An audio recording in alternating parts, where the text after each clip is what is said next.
Thank you. Before we commence, I would like to welcome all residents here, online and in the Brave Room. I'm always pleased to see a very good attendance at our planning committee meetings. I'm altogether conscious that every decision will please some and displease others, but I would emphasise that councillors are profoundly aware of the sensitivities involved and the responsibilities which are often taken with a heavy heart, as councillors are bound to the criteria established within the national policy planning framework, as well as our local development plan policies. Consideration of every application is bounded by them. I am always urging every group, society and residents in general to focus their passion with regard to planning on the criteria upon which decisions are made and the definition of that criteria, changes to which I would hope might more greatly benefit more of us by the time we come to an individual application that does impact on us. In the meantime, along with my welcome, I would ask, even when you hear views or decisions expressed contrary to your own, to remain quiet observers and not to in any way disturb the proceedings. I would hate to require someone to be required to leave the chamber, which disturbing this process can lead to. I can assure you that councillors of all parties here on your committee have much experience in these matters and care both to comply with their obligations but also for our communities insofar as the rules, policies and procedures enable us so to do. Can I also indicate that especially for those listening on broadcast, that our final item on the agenda being the sports pavilion in St George's Road, reference number 25/01382, has been withdrawn from the agenda. So we are going to proceed, if we may, with apologies, please. Yes, Chairman, I've received apologies from councillors David Beanie and Mike Nee. Thank you. The appointment of substitute members? Yes, Chairman. Councillor Martin Porter has been appointed as substitute member for Councillor Beanie, and Councillor Pam Brivio has been appointed substitute for Councillor Mike Nee. Can I thank those substitute members for their attendance? So we go then to item 4. Oh, sorry. The declarations of interest. Councillor Cronk. Yes, Chairman. On item 8, TRIDAC, I know the people who run TRIDAC, so I'd like to VAOI, please. Thank you very much. Councillor Knight. Thank you, Chair. I've got 2 VAOIs to declare. Same as Councillor Cronk, I do know TRIDAC. And also on item 10, which is 25/01030 as well. Thank you. Thank you. Sorry, Chairman, can you just explain? You say you know the applicants on the second one? The second one, yeah, I'm through personal friends. I've met the applicant. You've met them, yep. Right?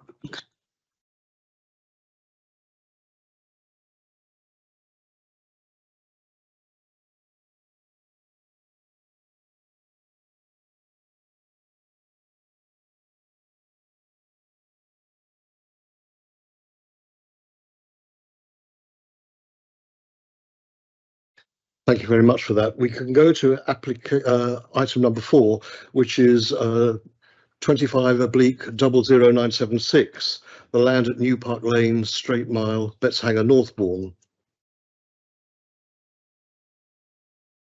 And if our planning officer could present. Thank you, Chairman. This is a full application for the development of holiday lodges and associated works, including the use of the Northbourne Prep School for events and functions. The full description is on the screen.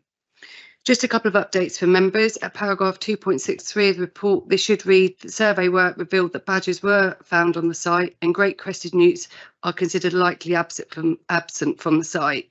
These are editing errors and would not adversely impact on development. Furthermore, Dover District Council Senior Natural Environment Officer was aware of this information when providing the advice. Paragraph 2.14 at point 6 states the previous BNG figures.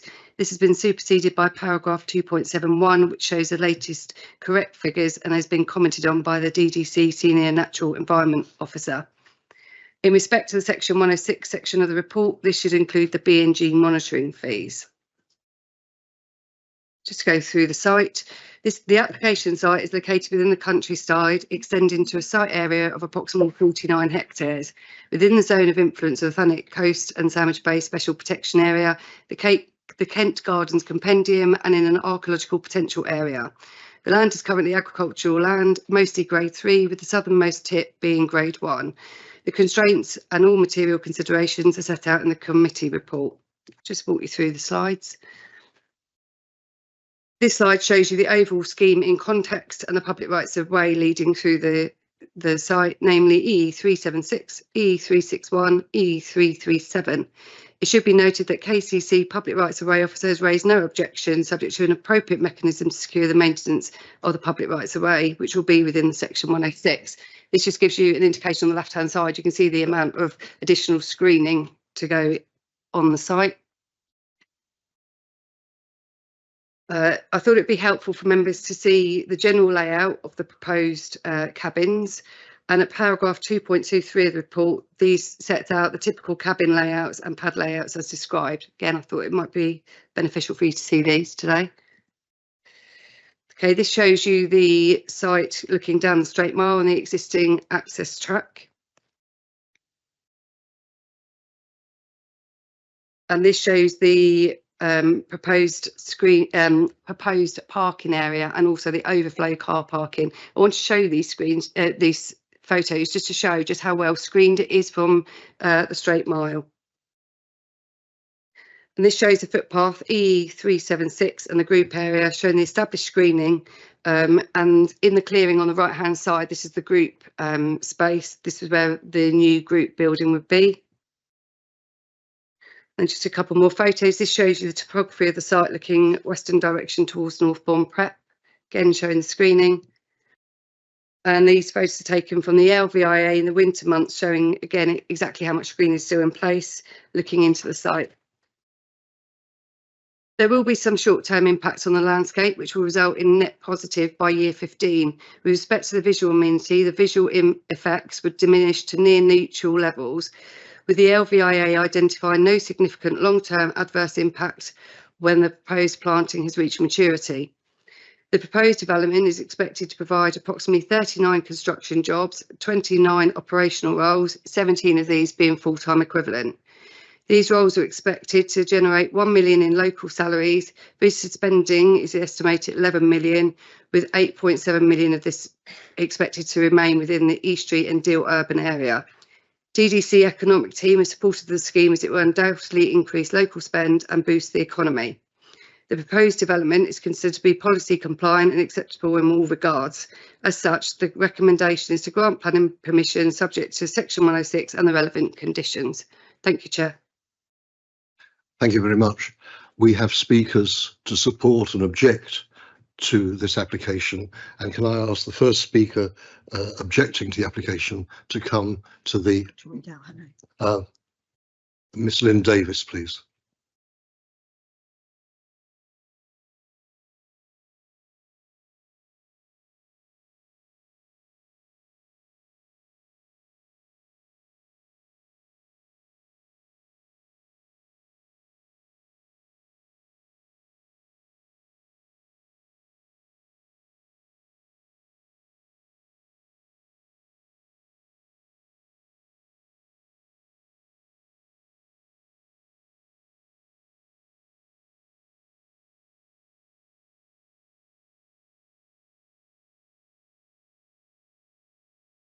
Good afternoon. My name is Lynn Davis. I'm a local architect and I work and live in the area and I know it very well. Overall, the applicant has greenwashed the presentation, making sweeping and inaccurate statements which have been erroneously accepted by the planning department. Amongst them are the following. The applicant wishes to escape to nature, they say, which is impossible with cabins only 5 metres apart. They are huddled together in a small part of the site, cheek by jowl, much more like a caravan park. One can only wonder at the future when the number of cabins are increased. Too many, too dense. This application is outside settlement confines and is therefore contrary to the local plan policy. SP6 only supports existing development. This is a new development. 2.6 on the agenda states that NPPF states that small scale development may be acceptable. This is not small scale. This does not contribute to rural vitality and in fact does great harm. No safeguards have been made for Northbourne Park School as their hands are tied, the school being owned by the applicant's estate owner. The former Lord Northbourne, Christopher, who died a few years ago, made great personal sacrifices to better the school and its pupils, who are encouraged to use this site for educational purposes, personal development, camping and play, a feature which was well respected and enjoyed by former pupils and staff. The asset would be lost if this development goes ahead. Point 2.8 NPPF recognises the needs of local businesses, not this multinational from the US who has no interest in the betterment and the retention of our countryside. It mentions enhancing sustainability, such as walking, whereas in fact it's going to ruin our existing bridleways and paths by introducing traffic along them. Shared routes with strangers in cars do not work. Point 255. The consideration of the very obliquely mentioned wedding venue is of great concern. This has been airbrushed out by the applicant and is difficult to police. Ask neighbours of houses of Airbnbs and wedding rentals all over the country where there is intrusive and wide-ranging noise pollution and disruption. Generally, the proposal will only serve the interests of the incoming population and the profits of a US company, unproven here and unattractive in the States. The loss of the quiet and safe enjoyment of the countryside as we know it will be massacred by this development.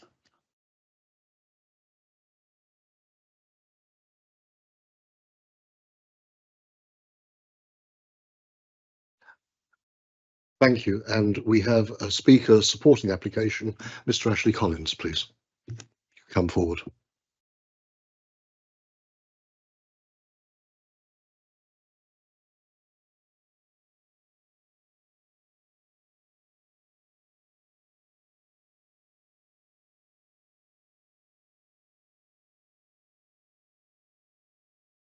Good evening, Chair and members. Thank you for the opportunity to speak to you this evening. I'm Ashley Collins, I'm a partner at Montague Evans and I'm the planning consultant on behalf of the applicant. I'm pleased to present the proposals before you and to outline how this has been carefully designed. The landscape-led scheme will deliver meaningful environmental, social and economic benefits for the local area. From the outset, the vision for the project has been rooted in environmental sensitivity and a genuine respect for the landscape. This is a low-impact, nature-immersive development shaped around the principle of allowing guests to connect with the natural environment whilst protecting, restoring and significantly enhancing the woodland landscape. The proposals comprise 96 sensitively located cabins, along with the small arrival and group space buildings. These facilities are deliberately limited in scale to support the landscape-led approach and to ensure that the proposals do not create a conventional holiday park. Instead, the development is guided by the site's physical constraints, informed by landscape and ecological surveys, arboricultural assessments, and the visual impact assessment work that you saw. The accommodation forms the core of the proposal, but the development also incorporates a carefully curated events offer to support midweek activity and provide year-round economic resilience. These small-scale nature-focused gatherings are intended to complement the accommodation business. The events proposals include the Northbourne Park School during school holidays and weekends only, which will provide an additional revenue stream for the school and support the school's viability. The proposals are fully supported by the school's headmaster and governing board with appropriate safeguardings in place. Mitigation has been embedded into the proposals through sensitive design and layout and a robust operational management plan is proposed, which will ensure that activity remains low impact and appropriately controlled. This will address matters such as noise, lighting, parking and guest management, and is secured by condition, which is seen over by the council. The proposals evolve through extensive pre-application engagement, including in-person public consultation events, stakeholder meetings with planning officers on site, KCC highways and other local interest groups, as well as political representatives, including a member briefing and a presentation to Northbourne Parish Council, where 2 councillors voted in support with 1 abstaining. This engagement has meaningfully shaped the scheme, leading to the relocation of cabins away from some of the areas, improvements to the drainage strategy and refinement of the events proposal, together with an introduction of a shuttle bus service to get people around from public transport routes. Engagement has continued post-submission, including further meetings with East Kent Chamber of Commerce and local businesses. A memorandum of understanding has been agreed with East Kent College Group to create opportunities of employment, training, apprenticeships and a sustainability and nature-based hospitality learning programme, which will benefit a significant number of students. We've received 27 letters of support, and concerns raised during the process have been heard and, where appropriate, addressed. The scheme aligns with the Dover local plan, particularly its policies relating to economic growth, sustainable rural tourism, ecology, landscape, and we are pleased that this is reflected in the officer's report. Just to say thank you. Thank you very much. Karen, do you want to? The matter is opened up before committee.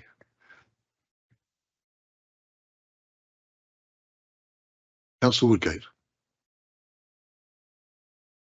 Thank you, Chair. Few questions. The gentleman supporting it mentioned about a shuttle bus for linking with public transport. I live near there. I'm not aware of any public transport, so if there is any, I'd like to know. Secondly, which perhaps should be first, because it's actually most important. How close are these lodges going to be to the school? Now, not the school that's on the left on the map. I mean the pre-prep, which is the old vicarage, which is very, very close to this development. So how close is that, and what steps have been taken to ensure that they don't get any unwelcome intruders?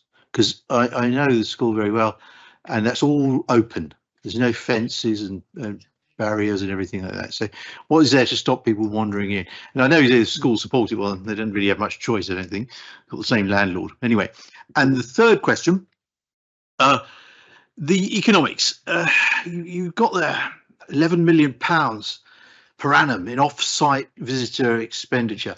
A little bit of rough maths, that's about £2,000 per cabin is going to be spent each week, and that's assuming full occupancy, 52 weeks a year.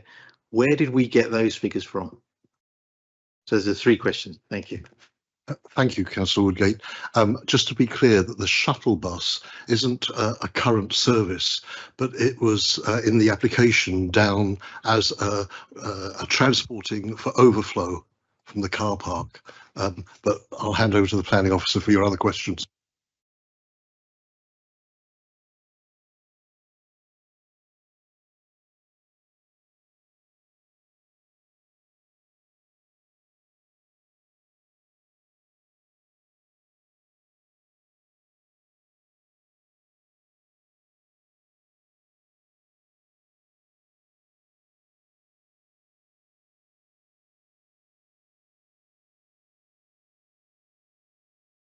Thank you for your questions. Firstly, it's about 120 metres from the pre-prep school, and it would be.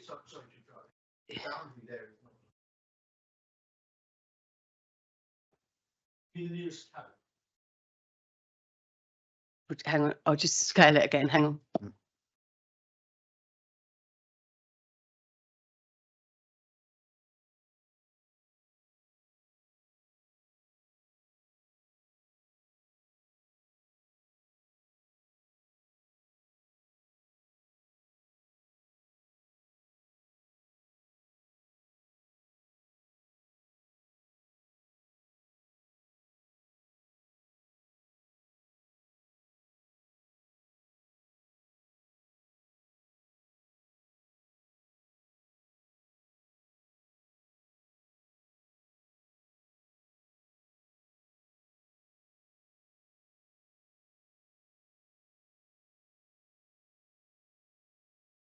I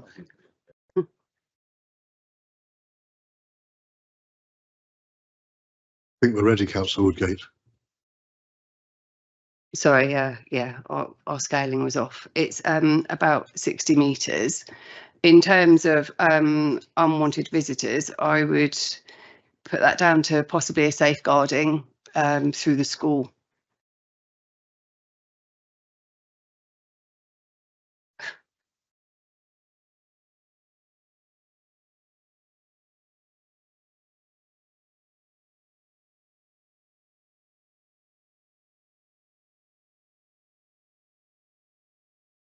Sorry, and finally, in terms of the economics, it's has come from the applicant, but it has gone through our economic development team to view.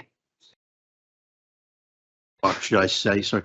Seriously think that every cabin is going to be occupied 52 weeks a year, and on that basis, they're going to spend £2,000 a week. That doesn't make sense. That's voodoo economics. Crazy. I stand corrected. My maths is wrong. Anyone better than maths than me? I know about economics, but not maths. I don't know whether Councillor Cronk is coming in to correct your maths, Councillor Woodgate. We would defer for that one, but Councillor Cronk. Yes, Chairman, thank you. Just going to ask about recycling bins and the recycling area. And is the recycling area covered for to stop animals attacking it, sort of thing?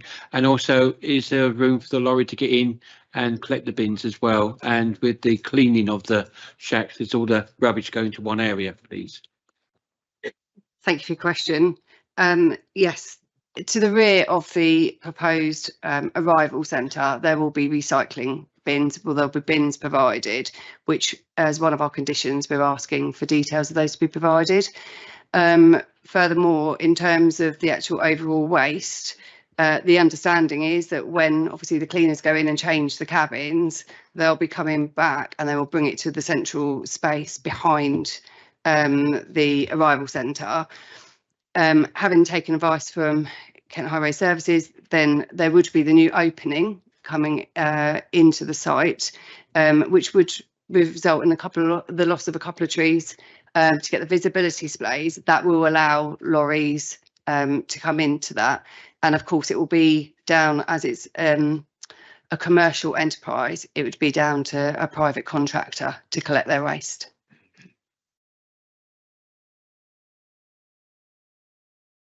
Councillor Knight. Yeah, thank you, Chair. I'm going to put a hat on of a chair of governors, which is something I've done for 27 years. One of the things that really worries me about this is the access to the school, whether that's the prep school or the main school. In pretty much every education situation that I'm aware of, all schools will be fenced off and gated, and there'll be security measures put in place. And from my point of view, as a governor, I would be really worried if all of a sudden we're going to have 90 odd cabins accommodation appearing with no control over people moving around.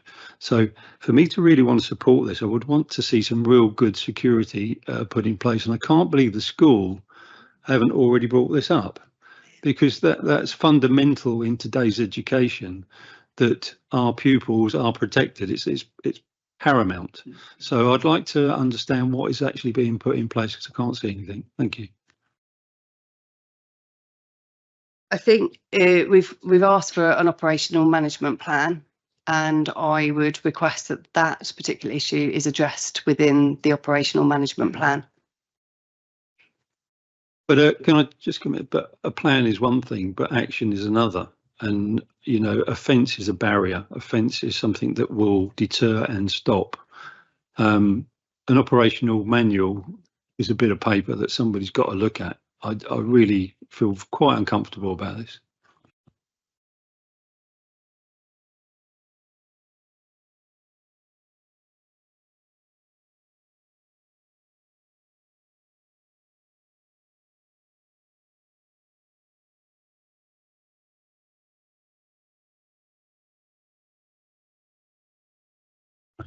Thank you. So I think probably what we could say is, in terms of that management plan, it could include sort of physical measures as well, potentially.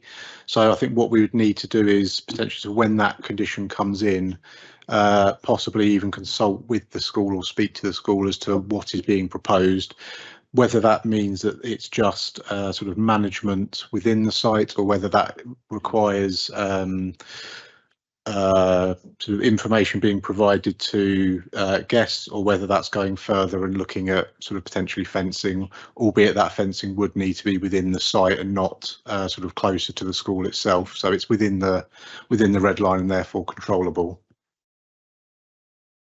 Councillor Knight? Could we make that a condition, though? For me to be comfortable with this, and I'm sure the other members here will agree, that the safety of the children is paramount, and it must be a condition of this planning application that some form of material fencing or barrier is actually part of that application. I can't support it without that. Can I just say, Councillor Knight, being aware of exactly the issue that you say, while the school clearly is responsible for the safeguarding within its perimeters, it would seem to me a requirement that the applicant should ensure and reinforce that in their own application. I think that's helpful. After we finish this particular moment, Councillor Porter was first, then Councillor Williams, and then Councillor Cronk. If you could just wait a moment.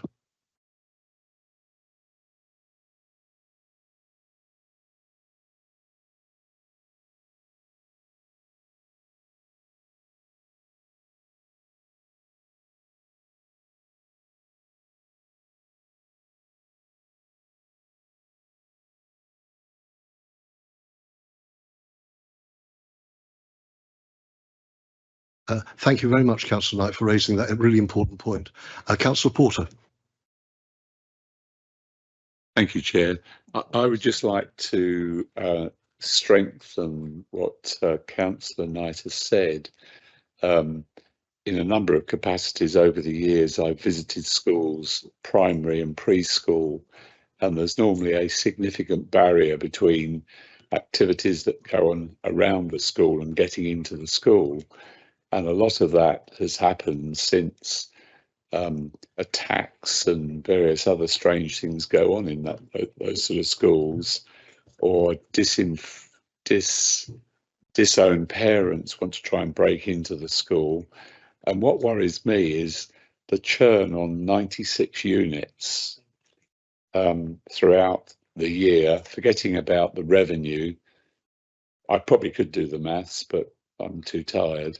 But the churn of people would worry me, because if it was an open perimeter to the school, and it shouldn't be, it should be a condition, and it should be 106 money or whatever it is to build this perimeter fence with intercom, a gate you can release, and the school should be secure.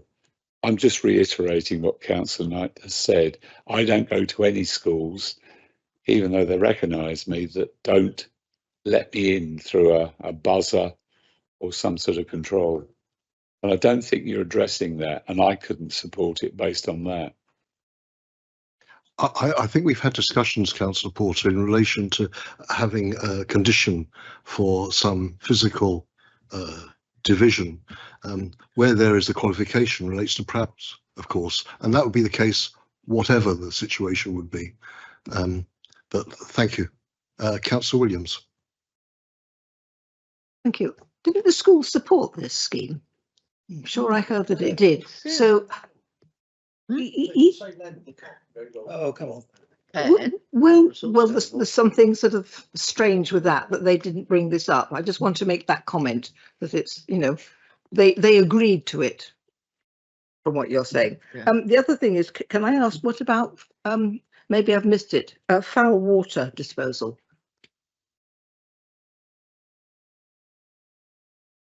Thank you. It's actually going to be different types of suds, but it's going to be a wastewater treatment plant.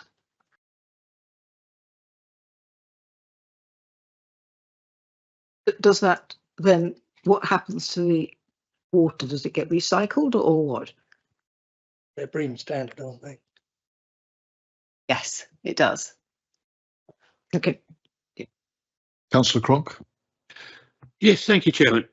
Carrying on from this safeguarding aspect to the school and everything, I was wondering if we could put it into soft and hard landscaping and fencing for the school scheme. So it's in a condition there to make sure that it is something is done, but obviously helps out everyone. So on item 10, the soft and hard landscaping, so you've got the landscaping of the area and just add the fencing onto that. So then we're making a safeguarding to the school and to the people of the thing. Just an idea, Chairman, if the officers want to come back, if it's a sec.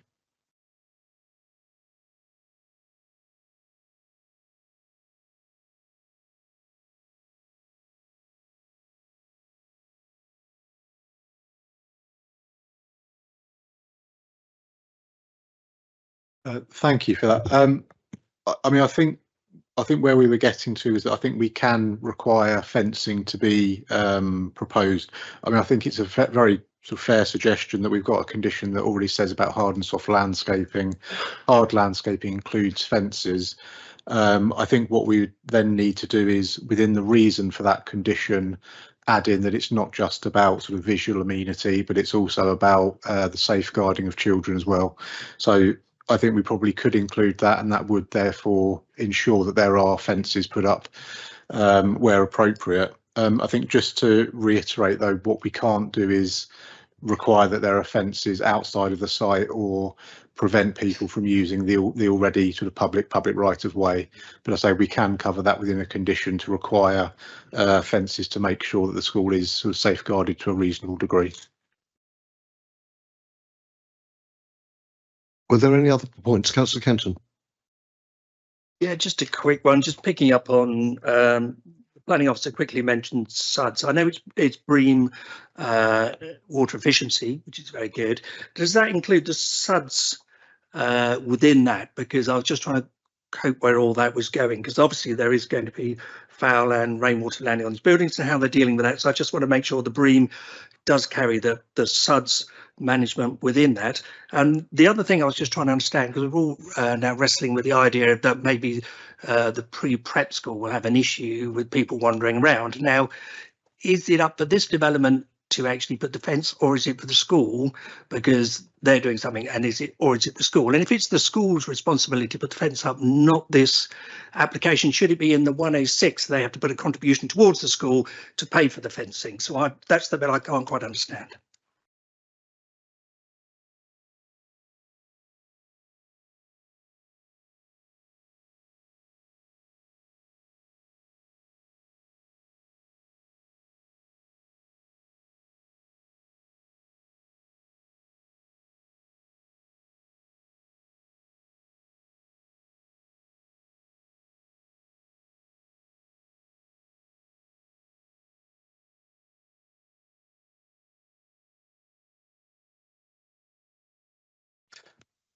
Thank you, Chair. So firstly, in terms of the SUDS, I say it is set out within the flooding and drainage section, but essentially there would be on-site foul drainage. It is going to the being dealt with within the site, and then it's being transferred to a manhole connection. So I think it's not being drained sort of it's not drainage feature within the site, it's being drained off site into the existing sewer. In terms of BREEAM, BREEAM does require certain requirements or limitations in terms of the quality of the drainage, but again, we've also got the CC4 point about the amount of water being used. So I think there are several mechanisms to control both the amount of water being used and how it's then dealt with in a sustainable way. And then just coming back to, in terms of the fence again, my only sort of suggestion, say, in terms of what we can do within the site is one thing. I think you raise a fair point that schools may prefer, or it may be within their sort of gift to construct a fence that's more appropriate to them. Perhaps if members are sort of comfortable with this, maybe I could suggest that is deferred to officers, that it's either dealt with by way of condition to deal with something on site, so the provision of fencing on site, or a contribution off site, and that's to be sort of negotiated with the applicant depending on sort of what is feasible and what can be sort of reasonably achieved. But so I think sort of either way, it's then achieving what members are hopefully sort of looking for in a way that is sort of appropriate both to the development and to the circumstances in this case. Yes, Councillor Kenton. With that assurance, can I move the officer's recommendation, please? Thank you. Do we have a seconder? Councillor Cronk. Thank you, Chairman. So there is a motion to approve the application which has been seconded, and that's in accordance with the report recommendation, with discussions surrounding the fencing to be delegated to officers. If you wish to approve the application, you should vote for the motion. If you do not wish to approve the application, you should vote against the motion or abstain. If this motion fails to attract a majority of votes, the application will not have been determined and another motion and vote will be required. Can I ask Gemma to start the vote and for members to cast their electronic vote?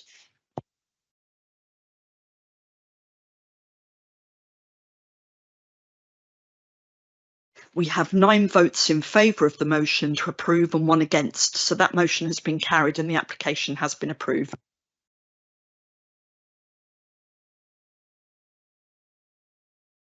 Thank you. We come now to agenda item 5, the land north of Kingsdown Recreation Ground, Ringwald Road, Kingsdown, the erection of 64 dwellings, etc. And if I could ask our planning officer to make the presentation. Thank you, Chair. This is a full application for the erection of 64 dwellings, including access, parking, landscaping and associated infrastructure at land northwest of Kingsdown Recreation Ground, Ringwald, Kingsdown. The site is an allocated site under policy SAP 34 of the local plan and adjoins the settlement confines of Kingsdown. The site is within an area of archaeological notification area, the Thanet Coast and Sandwich Bay SPA zone of influence, and within the strategic highway zone. To the south of Ringwald Road are arable fields that form part of the Kent Downs National Landscape.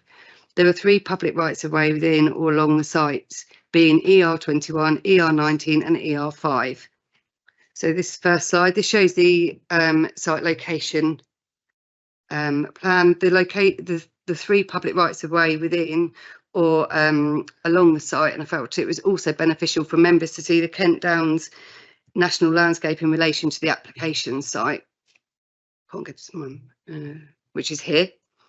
An area of the bank is proposed to be removed to widen the road access, and that is within the Kent Downs. Within the principal section of the report, this sets out that this is an allocated site within the local plan. The sustainability of the location, the facilities of Kingsdown and the public transport opportunities are considered within the report and at the time of the local plan examination in allocating the site. The scheme has been informed by the landscape opportunities, archaeological constraints and other material considerations. In respect to the layout, following archaeological investigations, a double ring ditch has been identified, which has seen the loss of 6 dwellings within the northern corner. During the course of the application, the applicant undertook a geophysical study which identified the ring ditches. KCC Archaeology have agreed with this approach and advised that there should be no development within this area and requested an 8-metre buffer around this zone and a sign to show the significance of the ring ditches. As such, KCC removed their objection and have requested suitably worded conditions. Members of the public and the Parish Council have commented this proposal is above the indicative capacity of 50 dwellings within policy SAP 34. However, as set out in the report at paragraph 2.4, this is not a fixed maximum. These capacities may be exceeded where a proposal can meet the policy requirements and deliver a well-designed scheme. The overall density of the site is 27.6 dwellings per hectare, which is below the typically set 30 to 50 net dwellings per hectare as set out in policy PM1. Reflecting the edge of settlement location and the proposal ensuring an appropriate landscape buffer to the open countryside as well as the open space provision.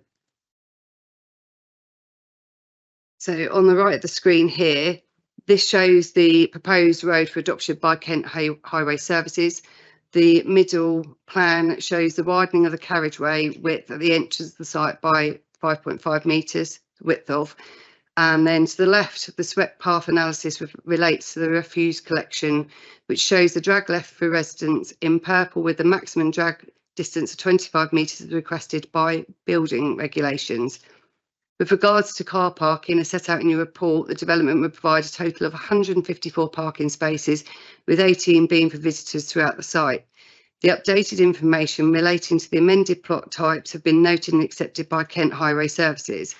Kent Highway Services do not raise any objection to the application subject to conditions. This shows the existing access to the site, and it also shows views up and down of Ringwell Road. The site is currently being used for the informal parking for the recreation ground and parking area. These photos are taken from within the site entrance, the Prowl ER21 towards Glen Road and looking towards the play area. And this shows Glen Road, which to enable the new pedestrian access, the garage to Winstead will be demolished and a raised table will be built on Glen Road to help slow the traffic. This shows the existing public rights of way ER5. Due to the constraints in ownership, this is not able to be upgraded to the required standard, which is why the new pedestrian access is proposed in accordance with policy SAP 34. Within the site, the existing public rights of way within the site will be upgraded. This also shows views from the play recreation ground. This shows the viewpoints taken from the LVIA from Ripple Windmill. And these further viewpoints taken from Kent Downs National Landscape. This shows different street scenes. All the houses would be 2-storey. The palette materials would be a mixture of bricks, clay, tile hanging, light and dark weatherboarding, red and grey tiles. The site is an allocated site within the local plan under policy SAP 34. The proposal would result in 30 affordable housing all on site, with all homes being M42 compliant and 5% of homes being M43 compliant. KCC raised no objections, highways objections, nor have objections to ecology subject to conditions. Open space landscaping opportunities are to be also be provided on site. Kent Downs National Landscape Team also raised no objections in respect of landscape grounds subject to a landscaping scheme. The proposal is considered acceptable in all regards and complies with policy SAP 34 of the local plan. As such, the recommendation is for approval subject to conditions and legal agreement. Thank you. Thank you. We have speakers objecting and for, and the first speaker objecting, if I might ask Councillor Bates to come forward. Thank you.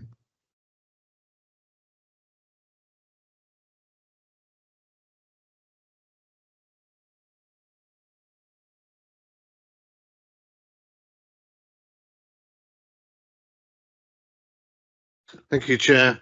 While I accept the importance of delivering new homes, this proposal fails to do so in a way that is safe, proportionate or genuinely sustainable. First, the proposal represents a clear overdevelopment of the site. This land is allocated in the adopted Dover District Local Plan under policy SAP 34 for approximately 50 dwellings. The application before you seeks 64 dwellings, an increase of around 28% above the allocation. This increase is not marginal. It has direct consequences for traffic levels, layout density, landscape impact, and the relationship between the development and the existing village. Second, there are serious highway and pedestrian safety concerns.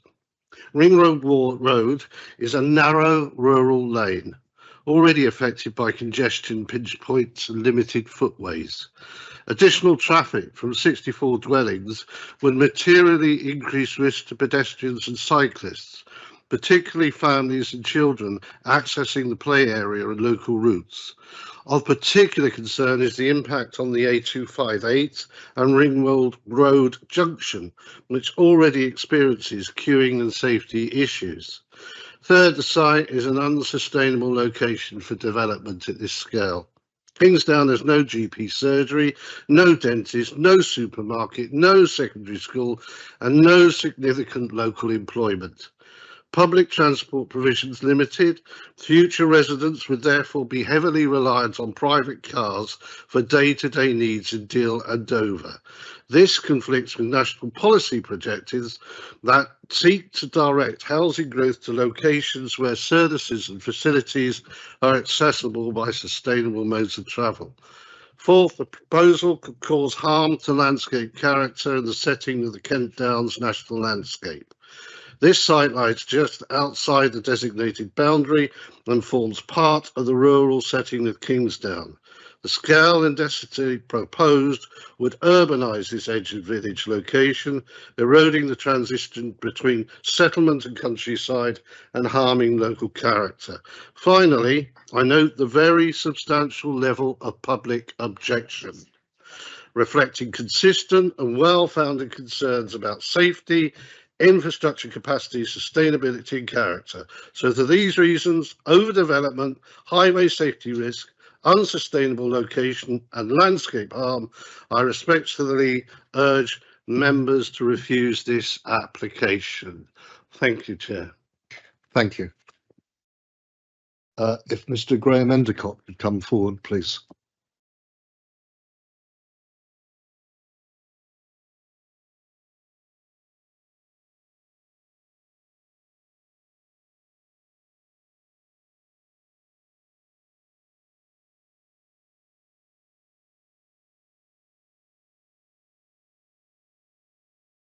Chair, councillors, as a Kingsdown resident, I am representing 673 objectors opposed to this development. This proposal is fundamentally flawed. It conflicts with both the local plan and the NPPF and would cause significant and lasting harm to the surroundings of the Kent Downs national landscape. This is a nationally protected landscape and policy requires great weight to be given to conserving its scenic beauty. This is clear overdevelopment with questionable design, density and scale. The DDC local plan, SAP 34, and the planning inspectorate allocated this site for up to 50 homes. SAP 34 also states that a development should be a well-designed scheme. The NPPF is clear that poor design should be refused. Harm must be avoided, not simply screened or mitigated, it says. Increasing the scale beyond 50 homes inevitably increases harm, visual, environmental and cumulative. Approving this scheme would undermine the plan-led system, which is central to national policy and democracy. There are serious highway safety concerns. Kent Highway Services have suggested a new road safety audit is conducted. Kingsdown's roads are narrow, twisting and in places single track with poor visibility and little or no pavements. Traffic increases significantly in spring and summer due to the holiday park and campsite. Yet the traffic survey was conducted out of season and in term time when volumes are significantly lower, surely undermining its validity. Adding traffic from 64 homes would create unacceptable risk. Again, the NPPF is clear, development should not be approved where there is an unacceptable impact on highway safety. This is an unsustainable location with a lack of infrastructure. Public transport is extremely limited. There is no reliable bus service for commuting. Some services only run during term time and there is absolutely no weekend service whatsoever. There are no direct links regularly to Walmer or Dover railway stations. There are no safe walking routes, no safe cycle routes, no healthcare and no sizable shops within walking distance. Future residents will be entirely car dependent. Again, the NPPF requires development to be supported by adequate infrastructure. In conclusion, it is overdevelopment at a scale that is not proportionate for its location. It is a car-dependent development in location with no realistic sustainable transport options. It represents a generic estate design which fails to reflect the character and distinctiveness of Kingsdown, contrary to national and local policy design. And most importantly, it causes clear harm to a protected landscape where the NPPF requires the highest level of protection. On behalf of democracy, this application should be refused. Thank you.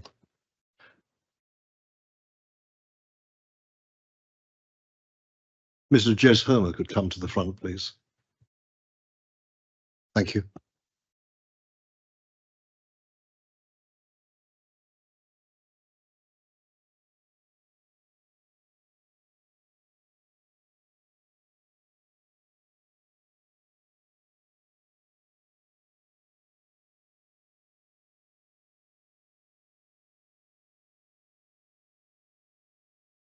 Chair, members of the committee, you've already heard from Councillor Bates and Graham Endicott, who have outlined the shortcomings of this proposal and the very real infrastructure and amenity constraints facing Kingsdown. I would like to speak briefly from the perspective of the village itself and the people who live there. Let me begin by saying something very clearly. We understand the need for new housing. We are not suggesting that Kingsdown should take none. Villages like ours must play their part, and we accept that responsibility. But this proposal is not our fair part. It is too much, in the wrong place, and at the wrong scale. There have been 673 formal objections to this application. That is not background noise.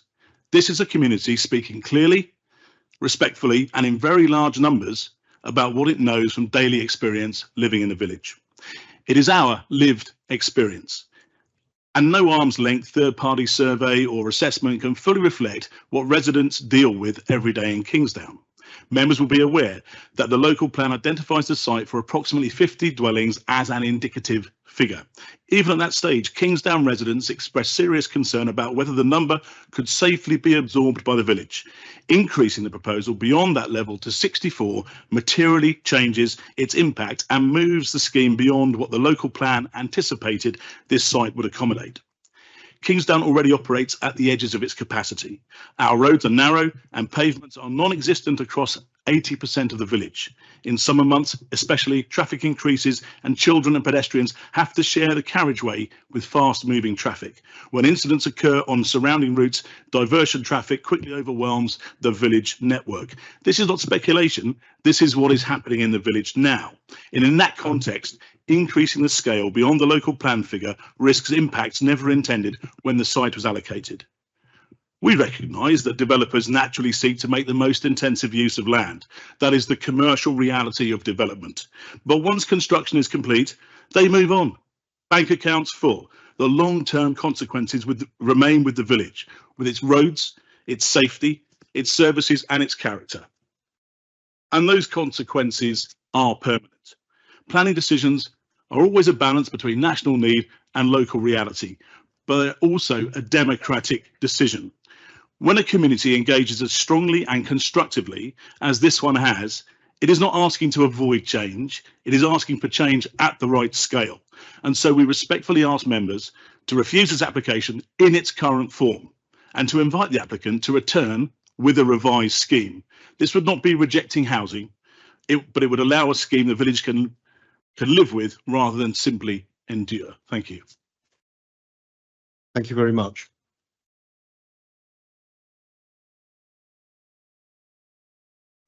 As we've had three speakers objecting, and each has had 3 minutes, Mrs. Lucy Wilford, please, if you could come forward, and you have a 9-minute. Thank you.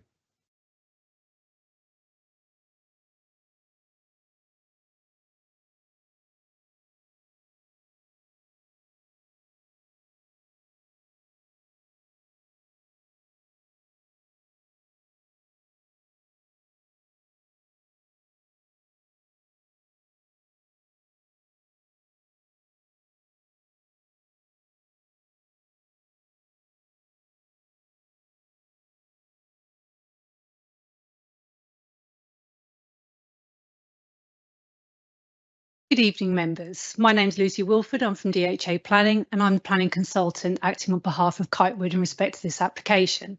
I also appeared at the EIP in respect of this site also. Kitewood is a privately owned development company that specialises in the delivery of high quality family homes, and they're keen to ensure a positive lasting legacy in Kingsdown. This is an allocated site in the council's recently adopted local plan. The principle of residential development was thoroughly tested through this process, which included considering third-party representations. The proposals before you have also been worked up in consultation with your officers and KCC Highways. Whilst we appreciate that this is the first allocation of this scale in Kingsdown for many years, the proposed growth is proportionate to the size of the settlement, having taken into account the accessibility to local services and amenities.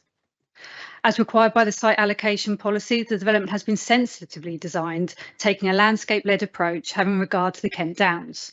Consequently, the National Landscape Unit raises no objection to the development, reflecting its position at the local plan examination, where the inspector's report expressly noted that the then AONB unit had agreed that the potential impact of the housing on the national landscape could be managed by a combination of a sensibly designed scheme with a development setback from the western boundary, which this development achieves. There is no highway objection to development, with KCC Highways confirming that the accompanying TA provides a robust assessment of the development's impact on the junction with the A258, which considers a future scenario to the year 2030 with the required uplift in background traffic. Overall, KCC Highways conclude that the vehicle output of development is low, and the uplift in traffic could not be considered anywhere near severe in nature. This conclusion was reached based on 70 homes and before the number of homes was reduced to 64. Primary access has been taken from Ringwald Road in broadly the location of the existing access that falls beside an informal access to the playground car park. It is understood that existing access to the car park via land within the application site was not formalised, and the plans therefore seek to formalise this and provide for an improved access arrangement. The proposed alignments of the road on land within the applicant's control, with localised widening at the site entrance, also provides wider safety benefits for users of the road. The application was accompanied by a Stage 1 highway safety audit, which has also been reviewed by KCC Highways, confirming the access to be safe and acceptable. The site allocation assumed continued pedestrian access by the existing PROW ER5. Whilst this remains a point of connection with the site, an improved dedicated pedestrian access is delivered by Glen Road, which includes a raised table, with KCC Highways recognising it will keep traffic speeds low and provide safe pedestrian passage. To support sustainable travel, a draft travel plan accompanied the application and will be secured via condition. As noted in the committee report, the development will assist in supporting local bus provision through providing additional patronage. The site is not located in an area of flood risk, with surface water being managed through the provision of SUDS features on site. The LFA also raised no objection. Due to the site being managed arable land, it is of low ecological value, with features of interest being limited to the site boundaries, where vegetation will be retained. Set within 1.38 hectares of open space, which exceeds requirements by 1 hectare, the development will seek to deliver significant BNG gains, delivering 42.99% in habitat units and 23.8% in hedgerow units, significantly exceeding the statutory requirement of 10%. The development has been demonstrated not to have an adverse impact on protected species or the Dover and Kingsdown Cliffs SAC and SSSI. During the course of the application, the number of homes was reduced from 70 to 64 in response to the identification of archaeological features on site post-submission. Working with KCC Archaeology, the proposals have been amended to bring development away from the northwestern corner of the site to include an appropriate buffer to ensure identified features can be safeguarded in situ and will now be protected in an area of public open space. KCC Archaeology therefore raised no objections to the development on heritage grounds, and appropriate archaeological conditions are proposed, requiring investigation recording prior to development commencing. Development has been orientated to respect back-to-back distances with existing properties and positively addresses the open space principally located on the western boundary. All streets within the development are well surveyed to create a safe and secure environment. The proposals incorporate a mix of homes in keeping with the character of the local area, adopting a traditional aesthetic with all homes being two-storey.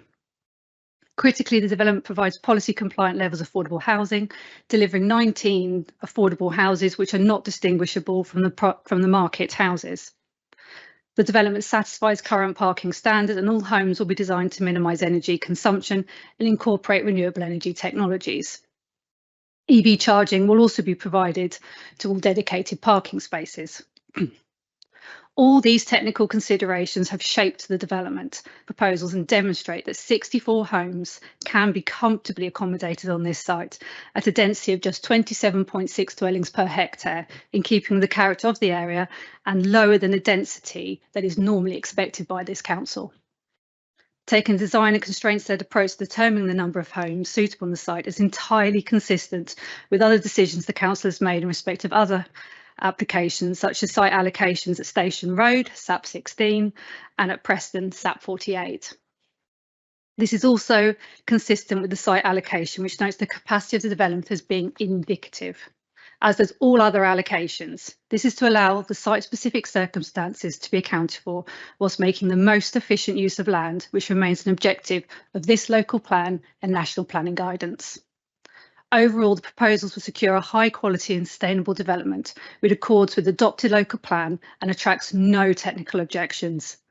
In addition, the proposals accord with national policy that seeks the timely delivery of allocated sites. We therefore respectfully request members endorse your officer's recommendation to approve. Thank you.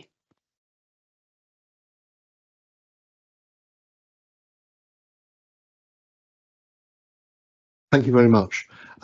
Before I open this up to the committee, can I remind committee members of two important NPPF paragraphs.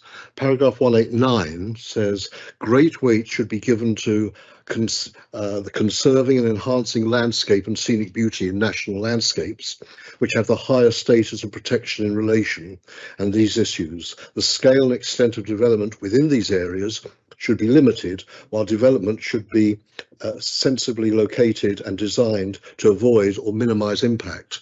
And paragraph 193 is quoted in the report. If significant harm to biodiversity resulting from a development cannot be avoided, adequately mitigated, or as a last resort compensated for, then planning permission should be refused. This application has a great many individual technical items that I'm sure the committee will wish to consider, but the principles within those two paragraphs I think are key. I fear that it's only appropriate to remind the committee of something that the applicant has said, that our policy PM1 in relation to density, the density is, as it says in the report, that PM1 requires new development to achieve an appropriate density and acknowledges that lower densities may be appropriate in edge of settlement locations, and this complies with that aspect. I look forward to this discussion, and it's open to the committee now.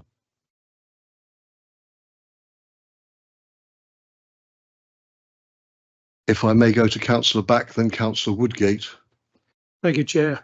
I'm going to be devil's advocate for the time being. Kent Downs, no objection. Highways, no objection.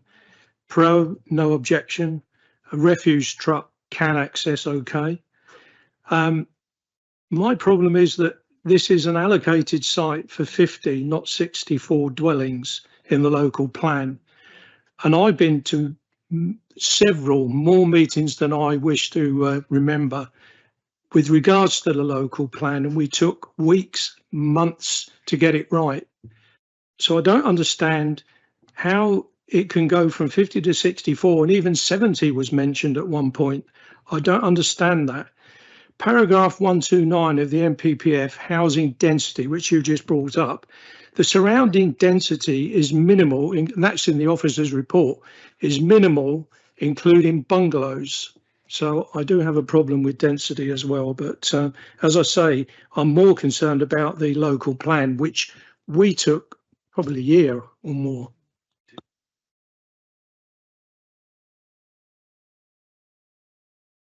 Councillor Woodgate, do you want to carry on, and the officers can answer both points? Thank you, Chair. Yes, a couple of questions really.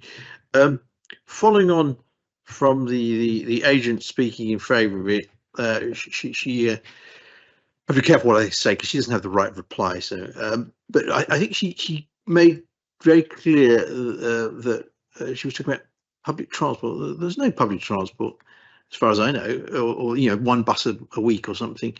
It's not viable, public transport. I think we're being realistic. So I think everyone who lives there is going to need to drive. Correct me if I'm wrong.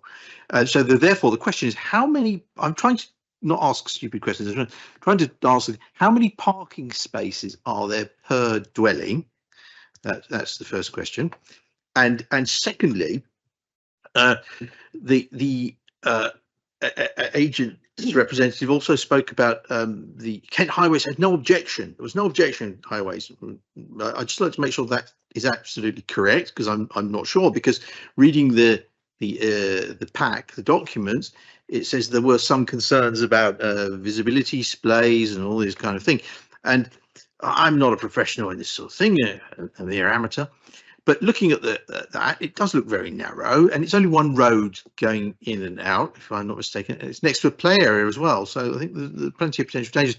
Is it not possible then to have an extra entrance going into Glen Road as well to provide an in and out? I take that as a no from the knowledgeable residents. Thank you very much, Councillor Woodgate. So the points to be answered relate to Councillor Back's matter of density and the indicative figure of 50, given all the work that's been done, as well as the density issue. When it comes, I have to say, as an amateur myself, and I have been known to occasionally criticise Kent Highways, I suspect, in public, that one of my concerns related to that junction with the 258.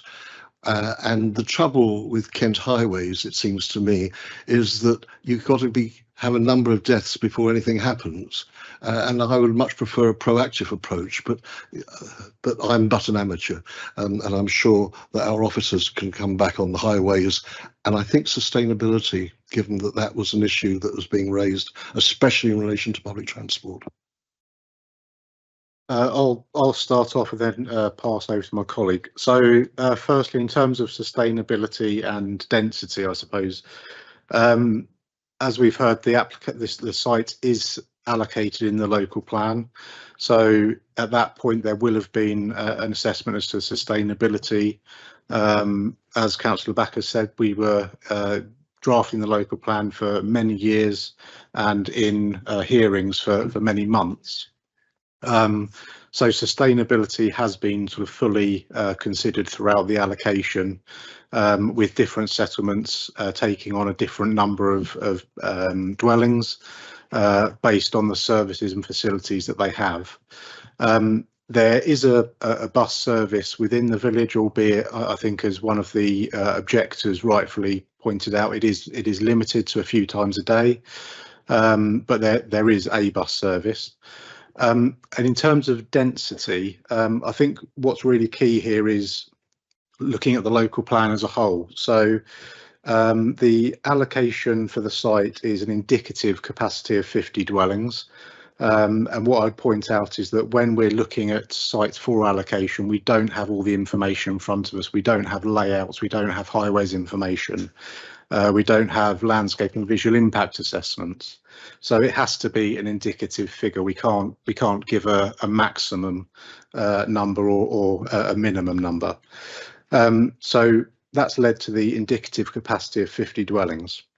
We then look at policy PM1, which talks about the densities that are generally considered appropriate in order to sort of get that balance right between making an effective use of land, but at the same time making sure that regard is had for the character of the area in the specific context of each site.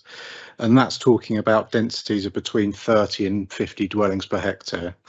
As is, I can't remember who said it, but one of the speakers said about lowering the density near village edges. And absolutely that's appropriate. But what we're looking at here is, I think it's 27.6 dwellings per hectare. So we're slightly less than that lower end of the range. So I think pulling all of that together, that's really why we're looking at, for this site in this context, we consider that the density is appropriate, and I think crucially it's not causing any unacceptable harm, particularly in terms of the consultees that we have. As we say, Kent Highway Services are happy with the vehicle movements generated by the development. The landscape units are happy in terms of the impact on the character of the national landscape, and as has sort of been said, I think by Councillor Back, I think all of the other statutory consultees are happy with this application. So that's why we consider that this density is appropriate for this location and achieves both what the local plan is looking to secure, but also what national policy is requiring of us. Thank you. Thank you very much.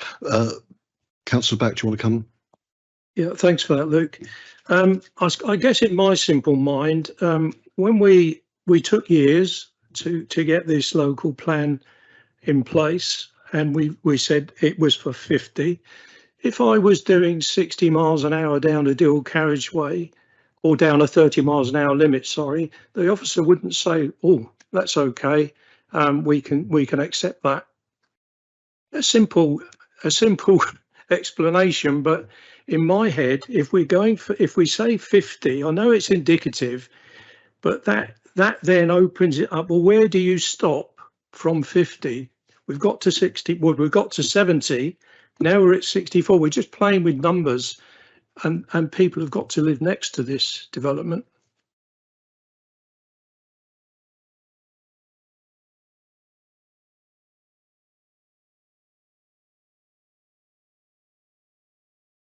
Thank you, Councillor.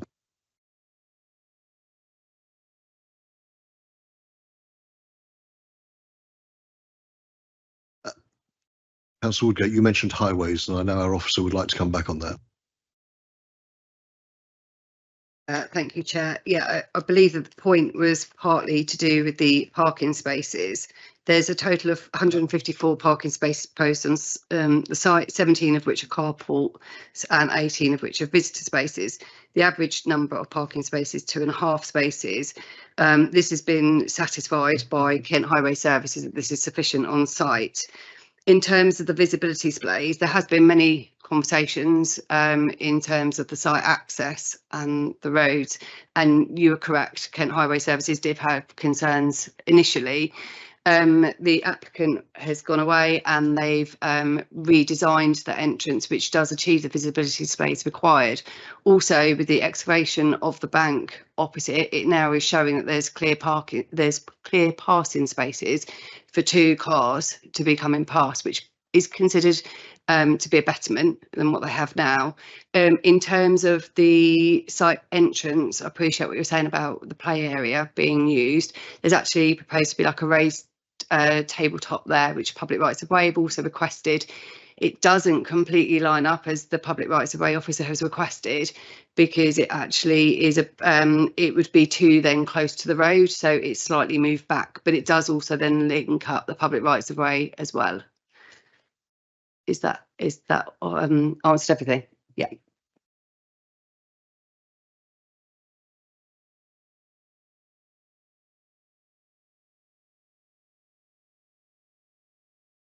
Can I just talk about that road widening? That road widening depends on consent from the National Trust for work on a covenanted area on the opposite side where the road widening is required. And I think you've got something in there in condition 11, provision and maintenance of visibility displays. Would it be sensible to say that we require the developer to obtain the consent from the National Trust for that work to be done? Because you can't just go and widen it, because that's part of the national landscape, isn't it? And in the report it says that there is a covenant on that land. Thank you very much. Obviously, with a covenant, it's actually not a material consideration for planning, but should the recommendation with the approval go through, then obviously it does have the provision and maintenance of visibility displays, but they would need to obtain that permission first. Shouldn't you include that in the condition then? Well, it's a high risk sign off. It won't get signed off, will it?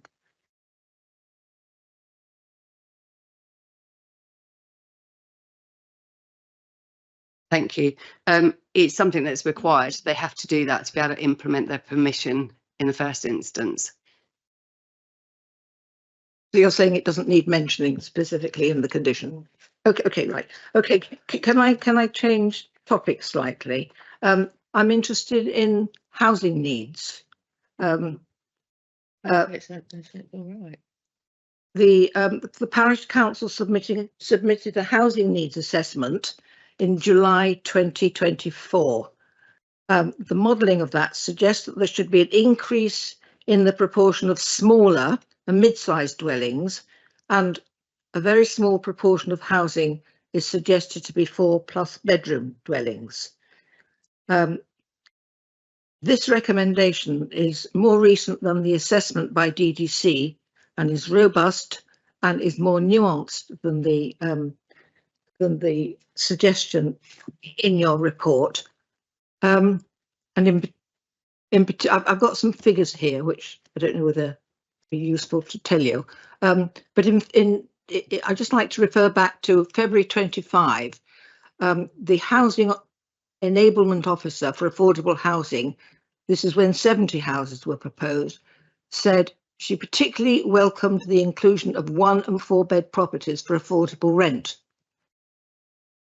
But those seem to have sort of disappeared now. In the current proposal for 64 houses, there's been a sharp decrease in the number of affordable properties and a total loss of 1- and 4-bedroom houses. And you haven't mentioned this housing needs assessment at all, and the figures that they produce are different to the ones in your report. Thank you. The figures that I've put in is to do with the local plan policy, and you're correct, there have been a reduction. Well, there's no 1-bedroom units, and there is a reduction in the 4-bed, but they're not to do with affordable homes. That's just the general overall supply, and I don't think that we've shied away from saying that in the report. And having had advice from our housing officer, they don't have a concern about with the proposal that we have forward. It does, of course, see that there is, when you talk about kind of the smaller medium size, we do have an oversupply of 2- and 3-bedroom houses proposed on this site. Yes, but you have got no 1-bedroom places, although initially 6 were recommended. So you've got no 1-bedroom places, and there's a need for that. And there's only in the affordable side, there's only 1 4-bedroom. The overall need in the housing assessment for 4-bed houses was 0 houses, and yet they're going to build 17. I'm worried about, you know, the differences between the housing need assessment and what you have suggested. Within the report, we have said that particular, it does weigh against the scheme, but I think then you've got to look at the overall scheme benefits of it. But on this particular issue, yes, that's correct. It's not policy compliant. Right. Well, can I do anything about that? Okay. You're saying it isn't policy compliant. Can I suggest a different number of 1-bed places and 4-bed places? Thank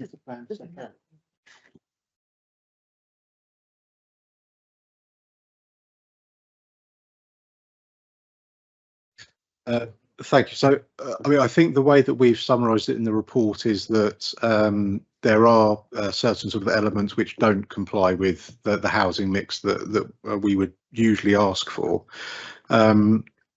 particularly in relation to the lack of 1-bedroom units. And I think, as Karen has said, ultimately that has to weigh against the scheme. So it is a harm sort of identified. the way that we've sort of addressed that within the report is that whilst that is a sort of a negative aspect of the scheme, that has to be weighed against the positives of the scheme, which is the delivery of a significant number of dwellings and policy compliant 30% affordable housing. What I would sort of ask members to have regard for is elsewhere in the district where we have had probably not the same sort of issues, but very similar issues. The inspector has given a significant or substantial weight to delivery of market dwellings and affordable dwellings of this scale. So I say it's for members to attach their own weight to positives and negatives. But the way that we've justified this is to look at the harm identified by the lack of one-bedroom dwellings as having sort of limited to moderate weight, whereas the benefits in terms of the number of dwellings and the number of affordable dwellings being of substantial weight. Thank you, Luke. I'm going to go to Councillor Pout and then Councillor Knight. Councillor Pout. Thank you, Chair. Thank you for the answers you've given so far. There's one specific question I had, and then there's some points I want to make. So on 2.99 of your report, it says about Kent Fire and Rescue having commented about a secondary emergency access point. So I'm just wondering if you could clarify that, because it looks to me like between is it Winstead and Little Bassett that there is an access. So are we counting that or not? And then more generally, I suppose, I'm just concerned that a lot of the report reads as, oh, there's this issue here, but kind of don't worry about that. We'll just deliver the houses anyway because it was in the local plan. And that concerns me greatly. There's works that need to be done on the bank in the Kent Downs, whatever the phrasing is, but don't worry about that. Maybe there isn't a second access. Yeah, but don't worry about that. We're not providing one-bed properties, even though we say that it aligns closely to policy H1 and SP5, but don't worry about that. MPPF paragraph 190, I think you reference, that basically says that we should be rejecting this when considering applications. Permission should be refused for major development other than the exceptional circumstances. I'm not sure if this is exceptional.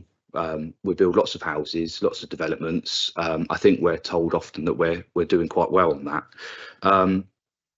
It says considerations should include an assessment of the need for the development, including in terms of any national considerations and the impact of permitting it or refusing it upon the local economy.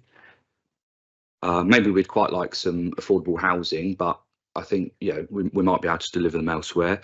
The cost of and scope for developing outside the designated area, I don't think it's any cheaper or more expensive to develop elsewhere. Any detrimental effects on the environment, the landscape and recreational opportunities. So I think possibly we could argue that this does cause harm developing here, but don't worry about that. Don't talk about that. And then the design of it. We talked about the design guide, or it was mentioned in there, and I'd hope our friend from DHA Planning is aware of the Kent Design Guide. I certainly was when I worked there many years ago. It looks to me like the turning head at the top there is designed exactly how the Kent Design Guide recommends you don't design roads. It's very likely someone would park in the end of there, and then I'm wondering if you know how long that road is, or you could work it out.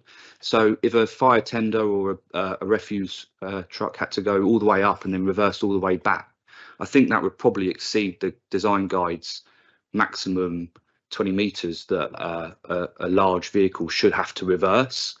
And I'm thinking that very top section, the windy bit, you've wound all the way up, there's a very high likelihood that someone would park along there, and then it's going to have to reverse back, isn't it, that very northern part? Because the turning head is poorly designed. Someone's probably going to have parked in it anyway. You say in your report that some of the parking spaces are carports, and you'll maintain those by condition. Well, I live in Elsham.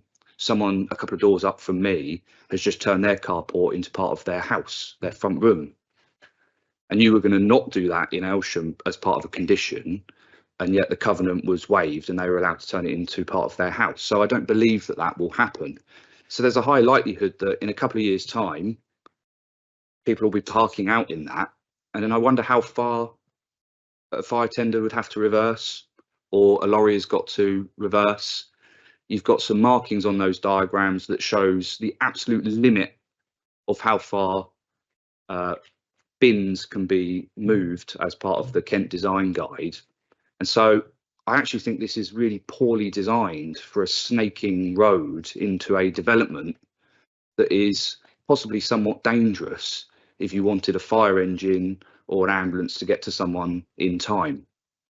So just some general points about why I'm really struggling to support this.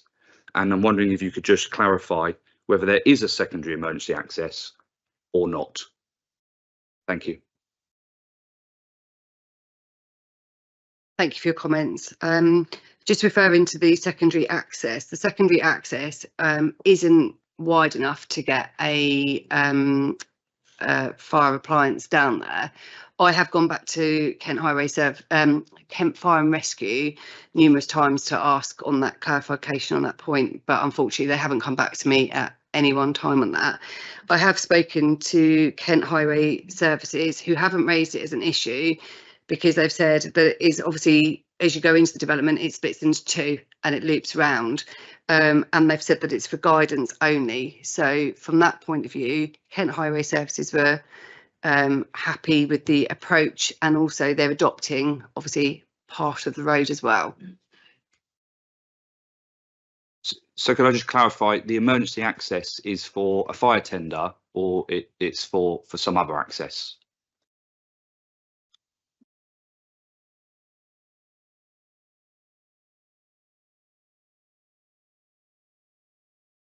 So just to clarify, the secondary, or the second access is pedestrian only, it's not vehicular at all. One thing I would just sort of pick up on in reference to paragraph 190, so that references development within national landscapes, not adjacent to, so that paragraph doesn't bite in essence. However, it is obviously adjacent to the national landscape, and as you've rightly said, the where there's the access and the widening of the road, that does just go into that access. We have obviously, as we've said, consulted with the National Landscape Unit, who have confirmed they haven't got any objections to the application. Councillor Pelt, do you want to come back? Yeah, just one point on that. So I appreciate what you're saying, but obviously 190 is referenced in your report, 216, paragraph 190 of the MPPF. So I didn't bring that up. I'm referencing it because you referenced it. So it is relevant, or it isn't relevant. Is it relevant or not? So it's relevant, but it's not. The development isn't contrary to that paragraph. I can be corrected by those more professional in front of me, but my understanding is that and I did read out paras 193, which was referenced in the report, as well as para 189, and I think the weight of those paragraphs outweighs the weight of 190. But I'm happy to be corrected, but I'm going to go to Councillor Knight before someone corrects me. Thank you so much, Chair. Yeah, this is a really difficult one, isn't it? Because I think some of my fellow members have brought up some incredibly pertinent points here. I'd just like to drill down a little bit further on some other aspects of this, mainly access. The local plan, obviously, as we've heard, has been developed over some period. I was not involved in that. I'd like to put that on record, because there's quite a number of these allocations that are quite questionable. This one in particular, I think, because you've got to be a madman to put a development with an access on the bend. And I apologise to the people of Kingsdown, and I'm one of those awkward people that turn up every weekend to play golf down there. And those roads are notoriously bad. They are really tight. I'm going there tomorrow, And I guarantee I will meet oncoming traffic. If you've got a van or a lorry coming down, you know, it's dangerous.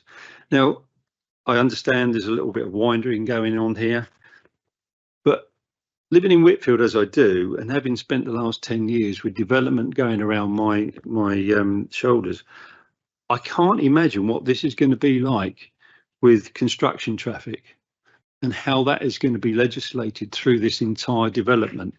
Because, you know, we're talking about a site that is in excess of the 50, which I actually agree with Councillor Back is why are we going more than we need to?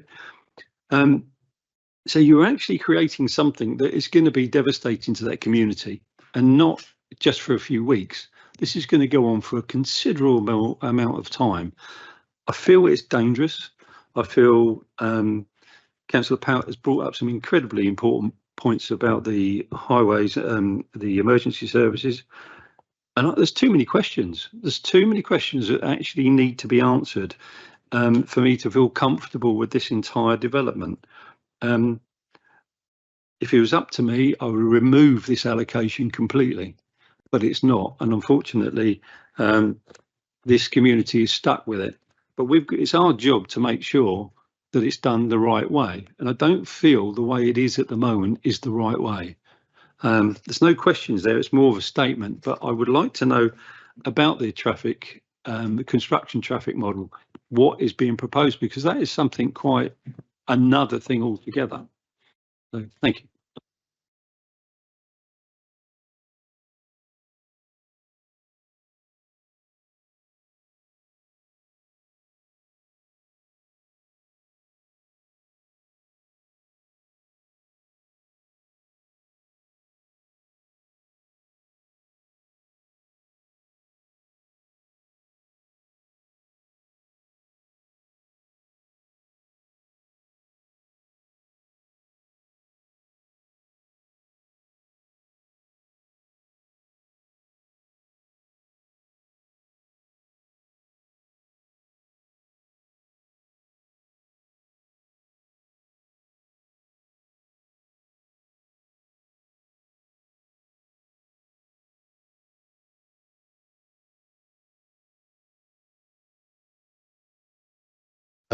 Councillor Knight, you will appreciate my own position in relation to KCC highways. And my understanding is that fire and rescue are going through KCC guidelines and are happy with that, and highways are happy with that. So I hear exactly what yourself and Councillor Pout say, but recognise that should you be following on your decision, that will be in contradiction to the statutory replies that we've had from KCC Highways. I am not for a moment saying not to do that, but I'm saying that that has to be recognised. Can I go to Councillor Porter, please, and then Councillor Kenton? Yes, thank you, Chair.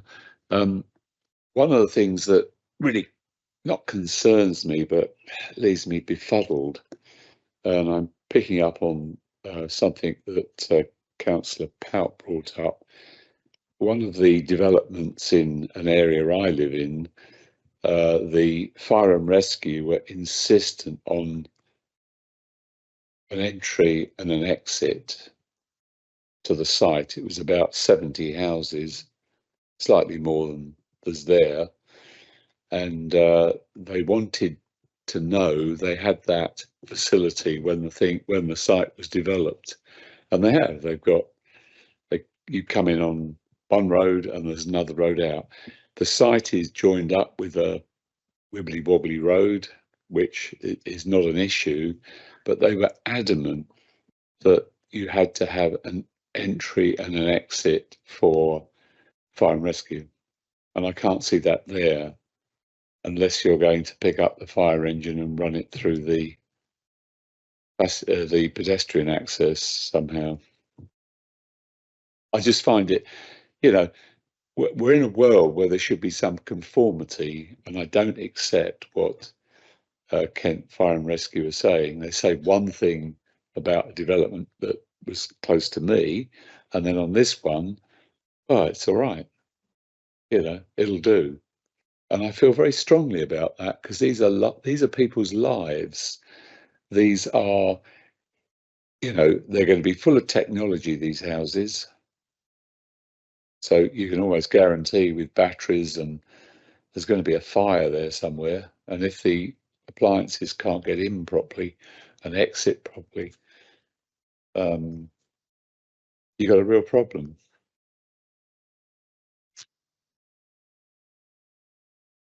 Thank you for your comments. Just one point to pick up on, in paragraph 2.99 of the report, it does, Kent Highway Services, we've spoken in depth about this, and they produced the guidance. They've not raised this as an issue because there's only a very small section of road before it splits into two. Also within the transport assessment at paragraphs 4.6 and 4.6.4, it states that emergency vehicles would enter the site via Ring Road and circulate the site. And this is what Kent Highway Services said, they don't raise an issue with this, particularly because they are adopting the road to the front. As I've said, Kent Fire and Rescue have been asked to comment a couple of times, and I've had no response to those comments. So the advice I've taken from is from Kent Highway Services, who have produced the guidance.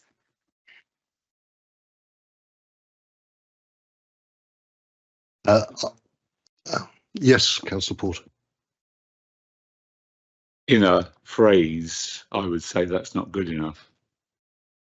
That you go through one planning application and Fire and Rescue are saying entry and exit. You come to this one and it's just entry. And all right, what happens if there's two fires and parked cars and you can't get to the back of the estate? Because that's the reason for it. I don't know what Councillor Pout thinks about that, but I think it's very important that our residents, when we do these developments, are safe, because we've planned that sort of facility within the development.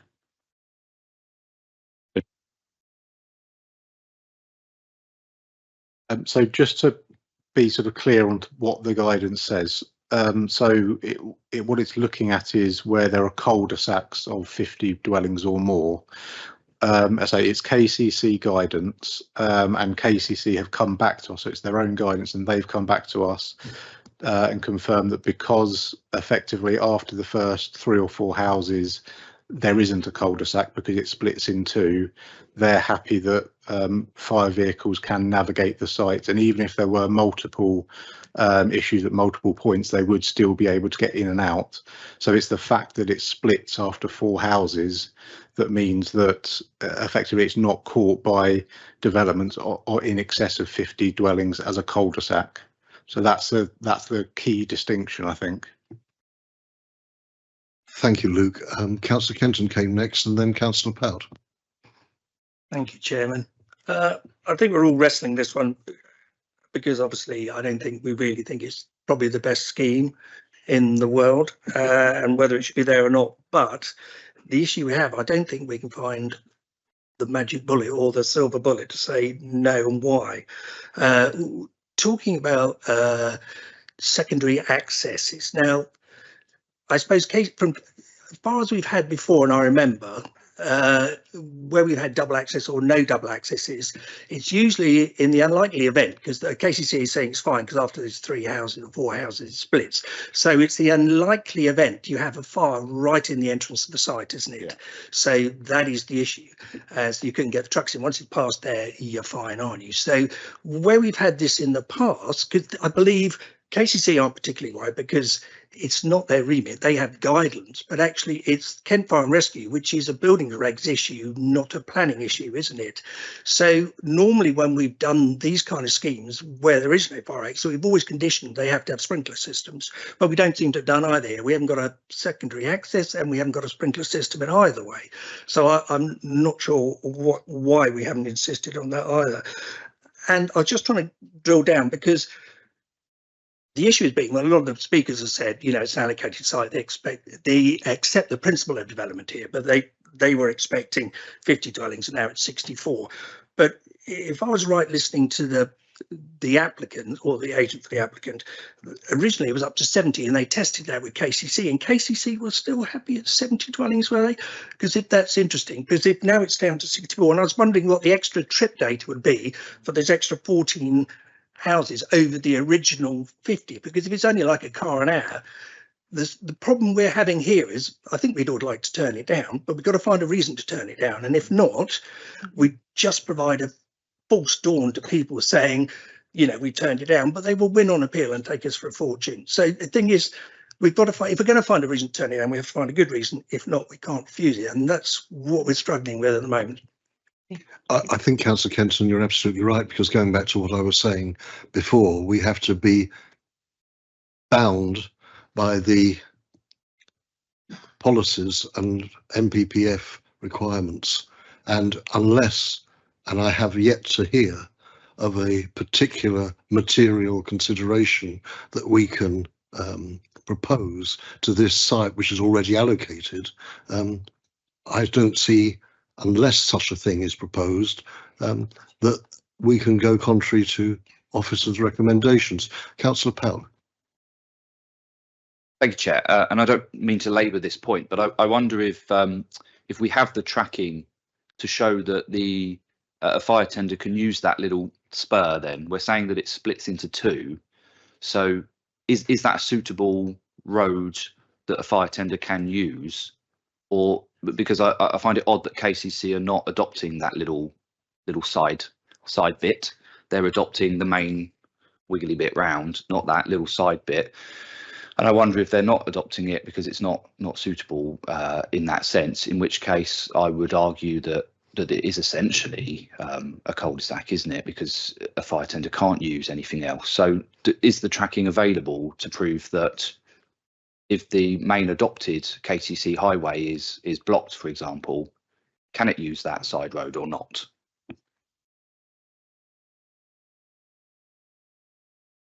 Thank you, Councillor.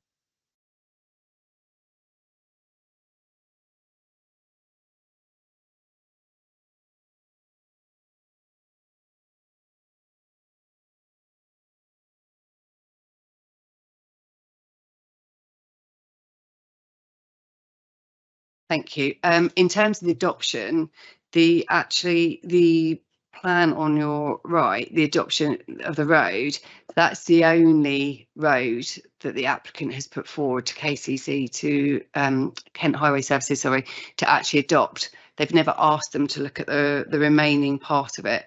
And the other one on the left-hand side, that is actually showing the kind of availability for refuse trucks and also fire appliances.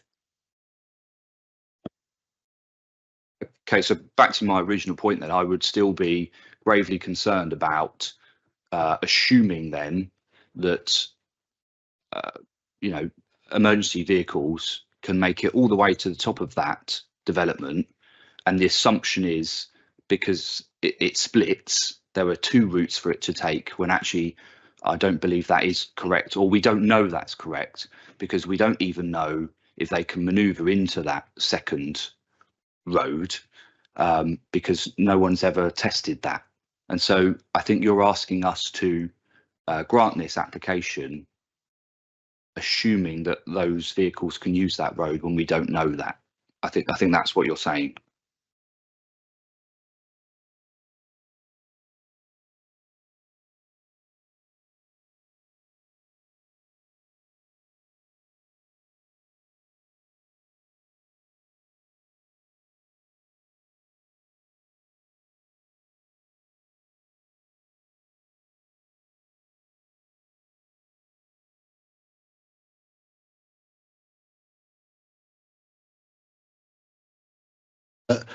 Councillor, I think that your point is well made, and I think, other than repeating what's already been said, either on your part or on the officer's part, in relation to the fact that Kent County Council guidance and the fire and rescue are happy to go within it, are happy not to contradict it in any way, because I'm aware that officers have not once, and I suspect more than twice, have tried to obtain communication from fire and rescue, and the normal practice from fire and rescue is if they're not going to produce some comment themselves, they are perfectly happy with the guidance as is.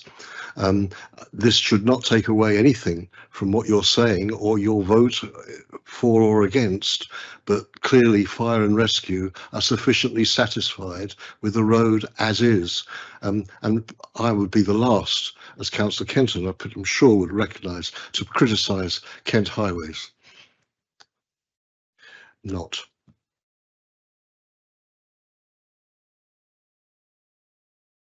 Do we have any other comments, committee?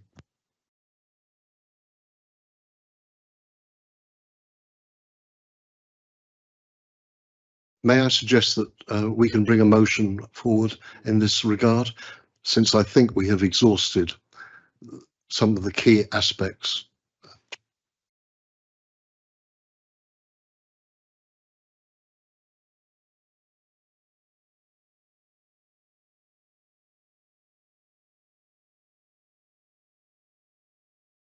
Councillor Kenton, I feel happy that you've raised your hand.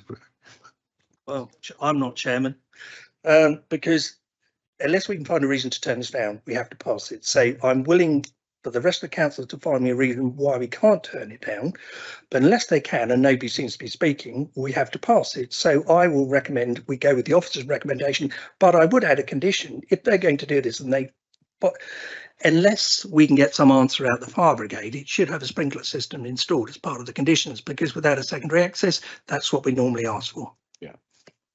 Thank you.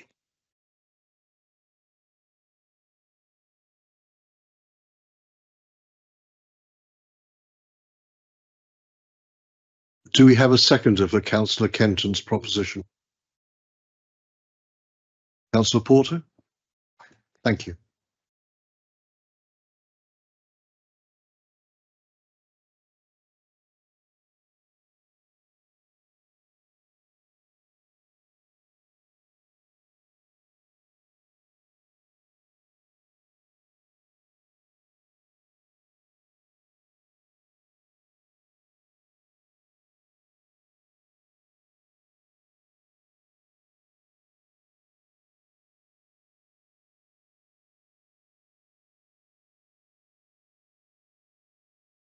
I will come to Councillor Williams in a moment, but I'm going to ask our officer to come back on our condition.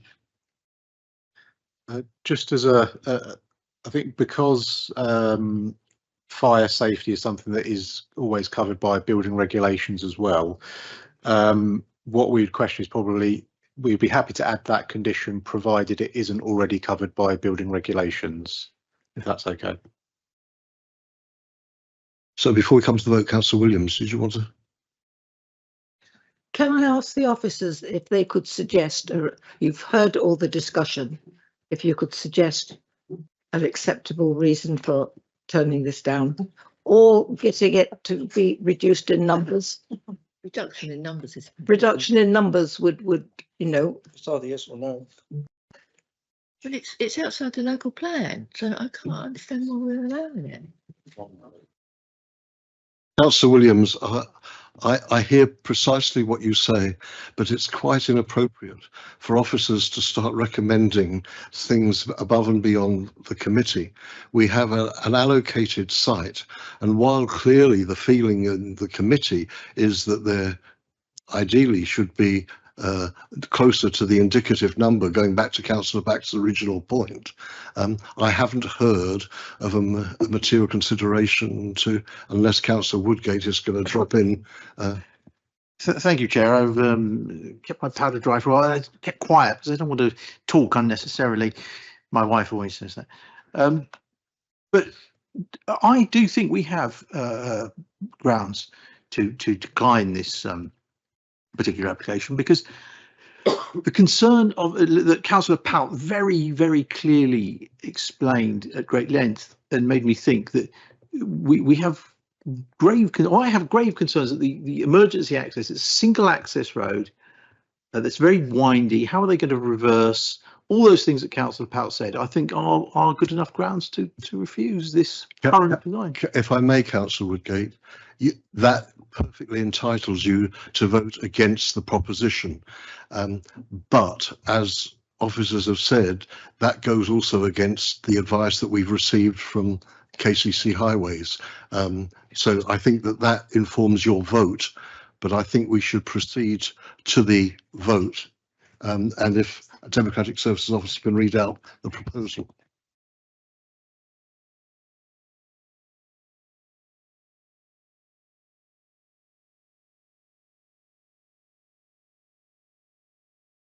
Thank you, Chairman.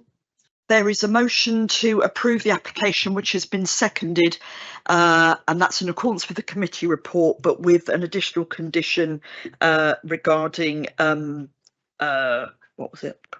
The sprinklers, the installation of a sprinkler system, if that's not covered by building regulations. So if you wish to approve the application, you should vote for the motion. If you do not wish to approve the application, you should vote against the motion or abstain. If this motion fails to attract a majority of votes, the application will not have been determined and another motion and vote will be required. Can I ask Gemma to start the vote and for members to cast their electronic vote on approving the application?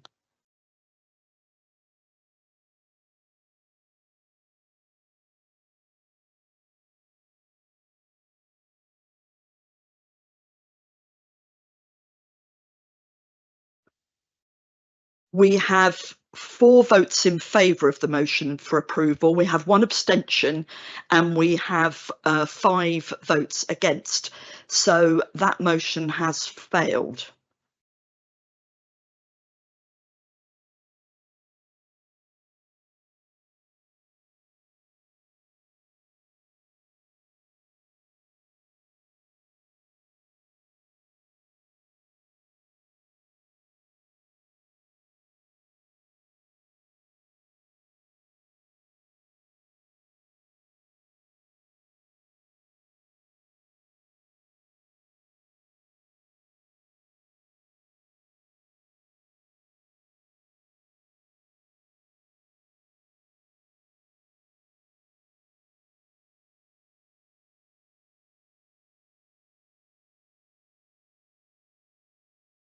Before we consider, thank you for your vote. Before we reconsider, can I ask our officer for advice in relation to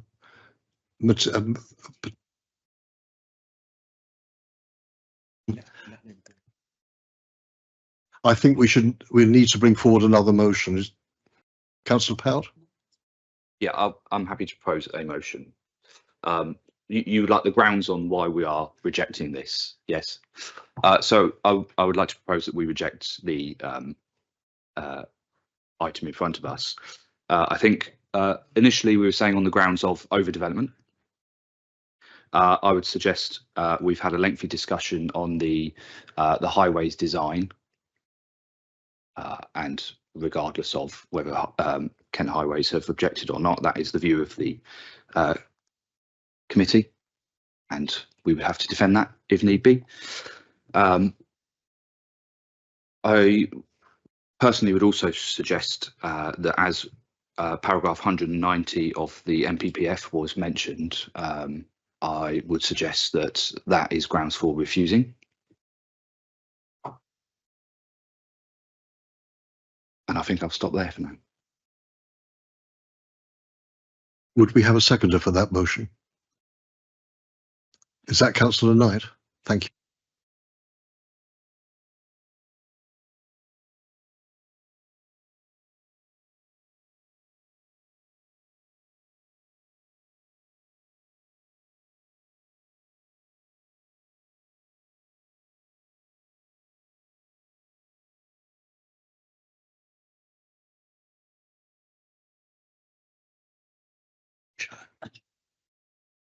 Can I say, I'm sorry, Councillor Pell, can I say that given that proposal and given the advice that I've received, I suggest we have a 10-minute adjournment so that we can make a more material point in regard to something that can stand up completely. Would you, just before we adjourn then, if Councillor Knight is happy, I would like to add then that it doesn't comply with SAP 34, was it? Because there was no emergency access provided as per the local plan. If you're happy to add that, Councillor Knight.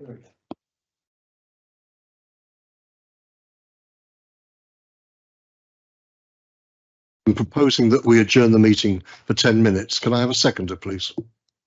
Thank you, Councillor Williams. Can we have a vote accordingly? Hands vote. Thank you very much.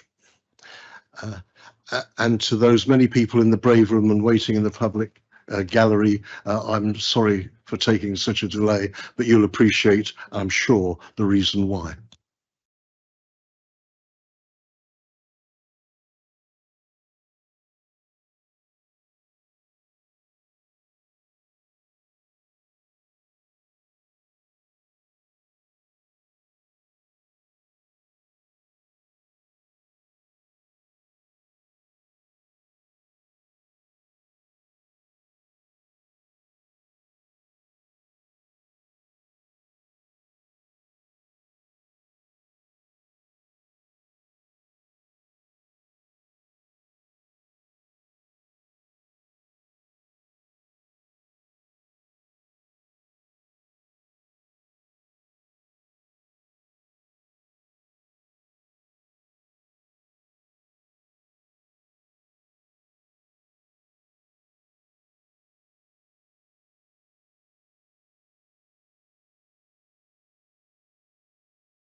Hello, Chair. 10 minutes is up.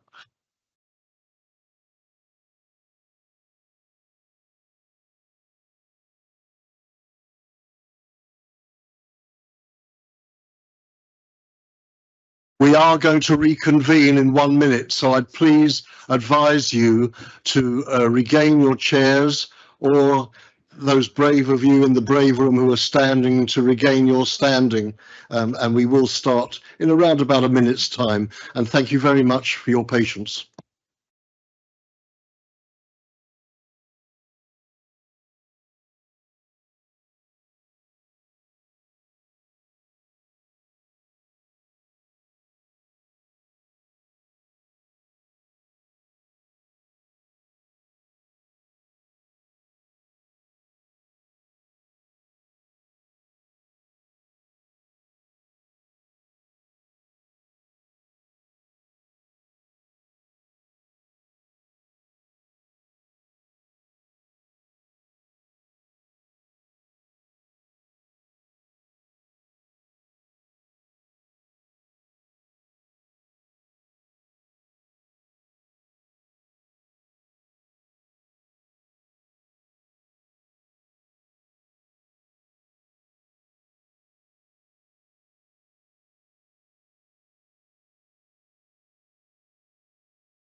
So, and thank you for the reminder, Councillor Back. It was appreciated. I'm going to ask legal advice to express an opinion, and then I shall go to Councillor Pout to reiterate the proposal that he is suggesting. If I may hand over.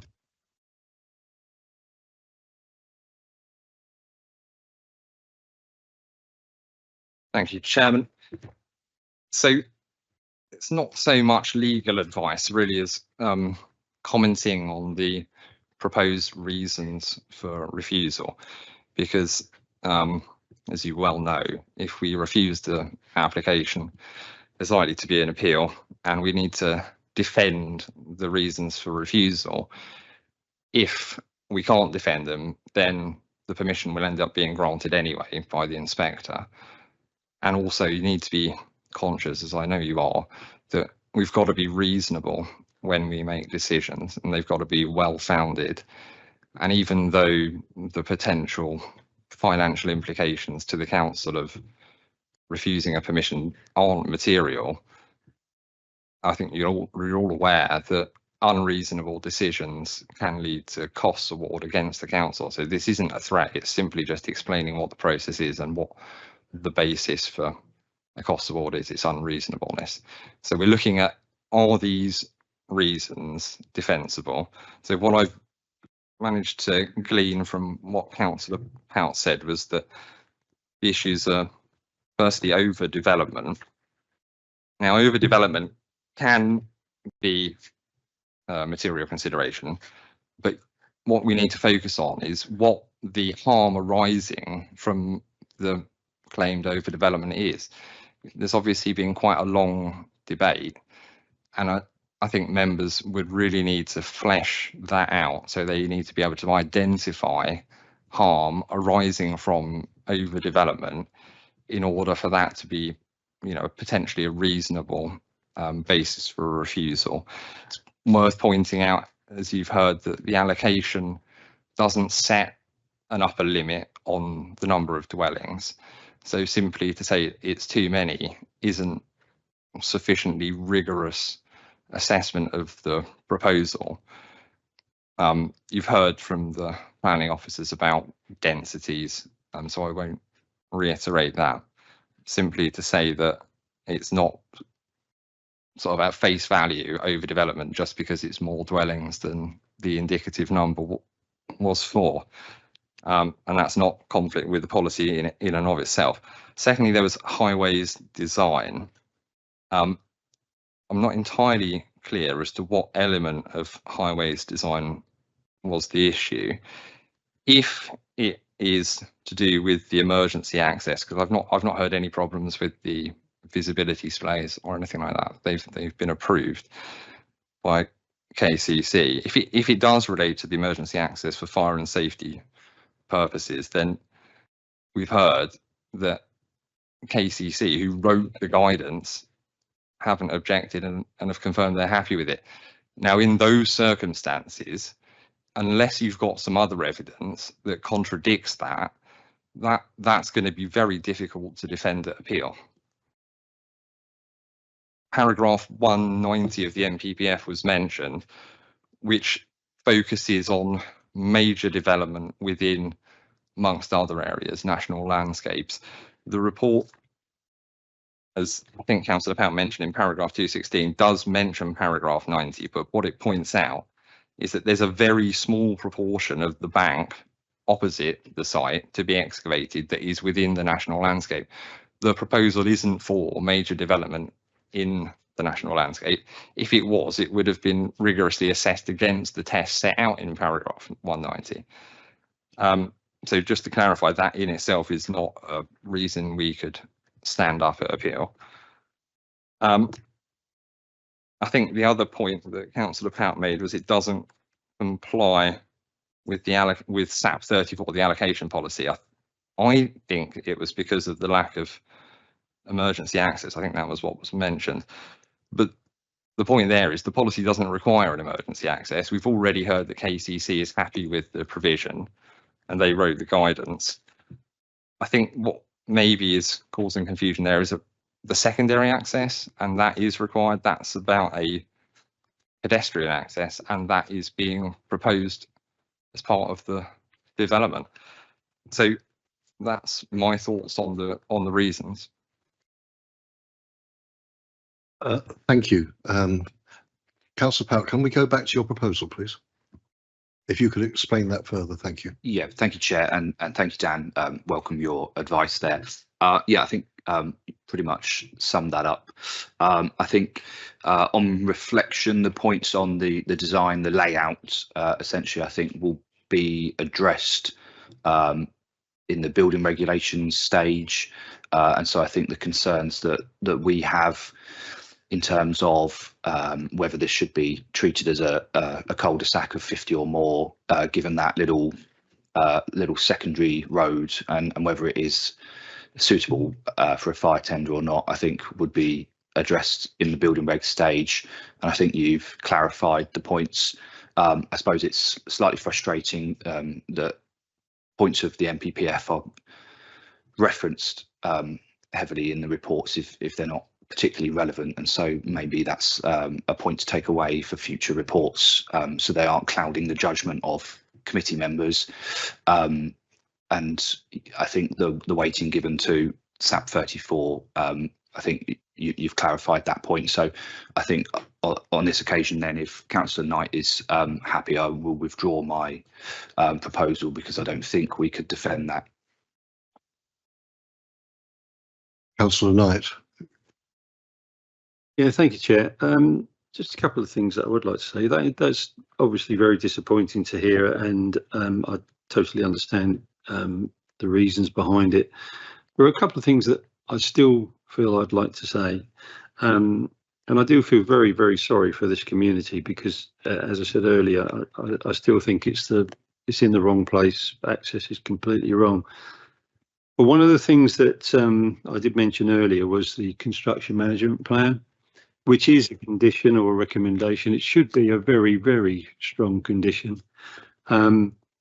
We know on sites like this the amount of traffic that will be moving towards that site. This is a very small road. It will block the road if lorries continue to turn up at the wrong time. There should be a robust plan that actually avoids times in the morning, So deliveries should be at certain times after 10 o'clock. And I think it would be really good if the developer actually listened to what's been said today and takes on board the points that we've all made, because I think everyone around this table is really, really concerned about this. I'm more than concerned about it. You know, I do feel really bad about this, and we do need to have something robust in place. I know we work along with enforcement to try and make these things happen, but the damage is done often before we get a chance to say anything. So I'd like to see a robust construction plan there, and even the developer working with the community or councillors to actually make that happen. I think this is really, really important. So with regret and reluctance, I obviously accept what you're saying. Thank you.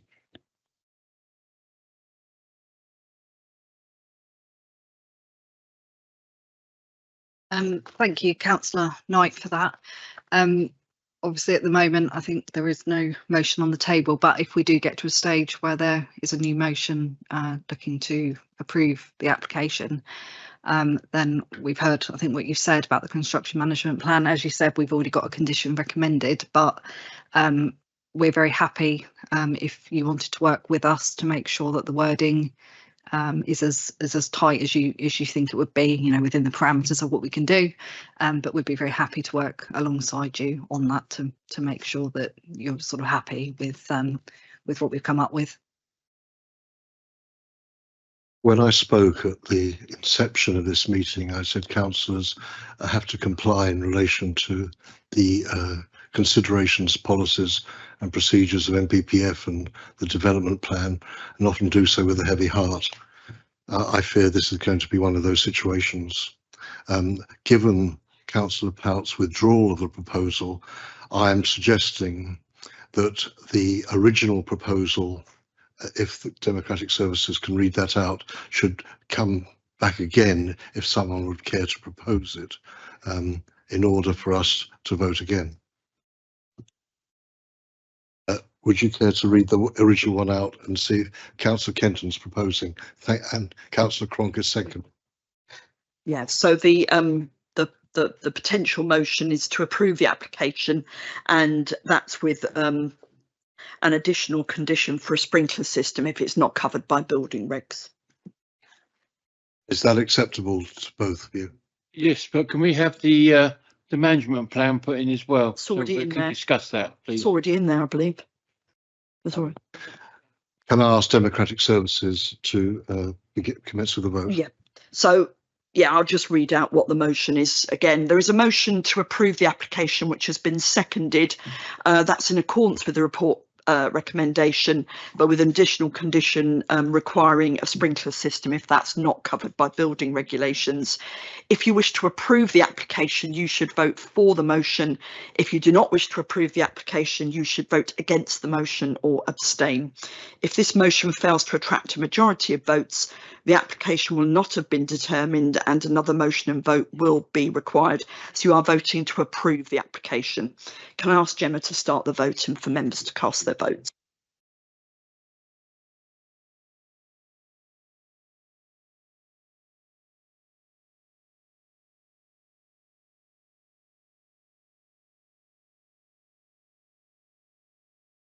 We have 4 votes in favour of the motion, we have 4 abstentions and we have 2 against. So that motion has been carried and the application has been approved.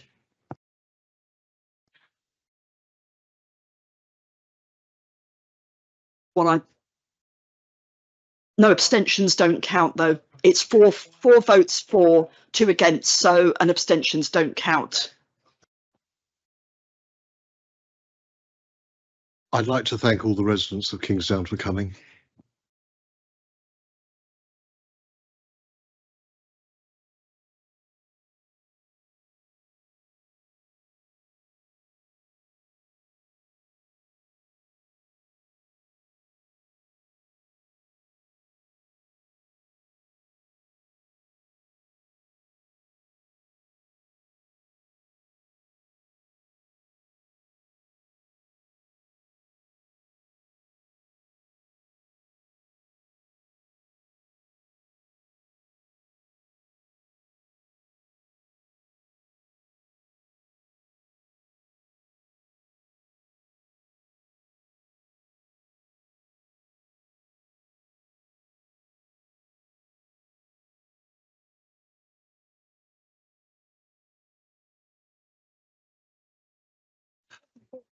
I'm just waiting for folk in the brave room where there's been an overspill, etc., to wait before commencing to the next agenda item. So I'm just going to wait for a minute or two, councillors.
I'm going to move now to agenda item number 6, the application 26/0011 at 11 Barton Road, Dover, the change of use of a dwelling house.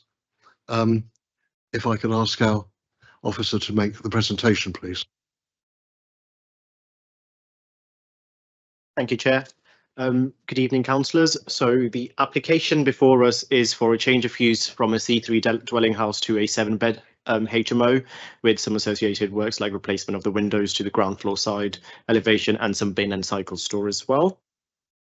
So this application is on Barton Road, number 11, around here. And these are just some pictures of the application property. This picture is from the back. So we did receive a representation where it said that they have already commenced some of the works. However, this is something that they can already do in under permitted development because they have actually not converted it yet. These are the floor plans. I have checked all of the internal space standards are up to the national guides, and that is it. I ask any questions from the floor. Sorry. Thank you. We have a speaker objecting to this, and if Ms. Amelia Rodriguez could come to the front, please. Thank you.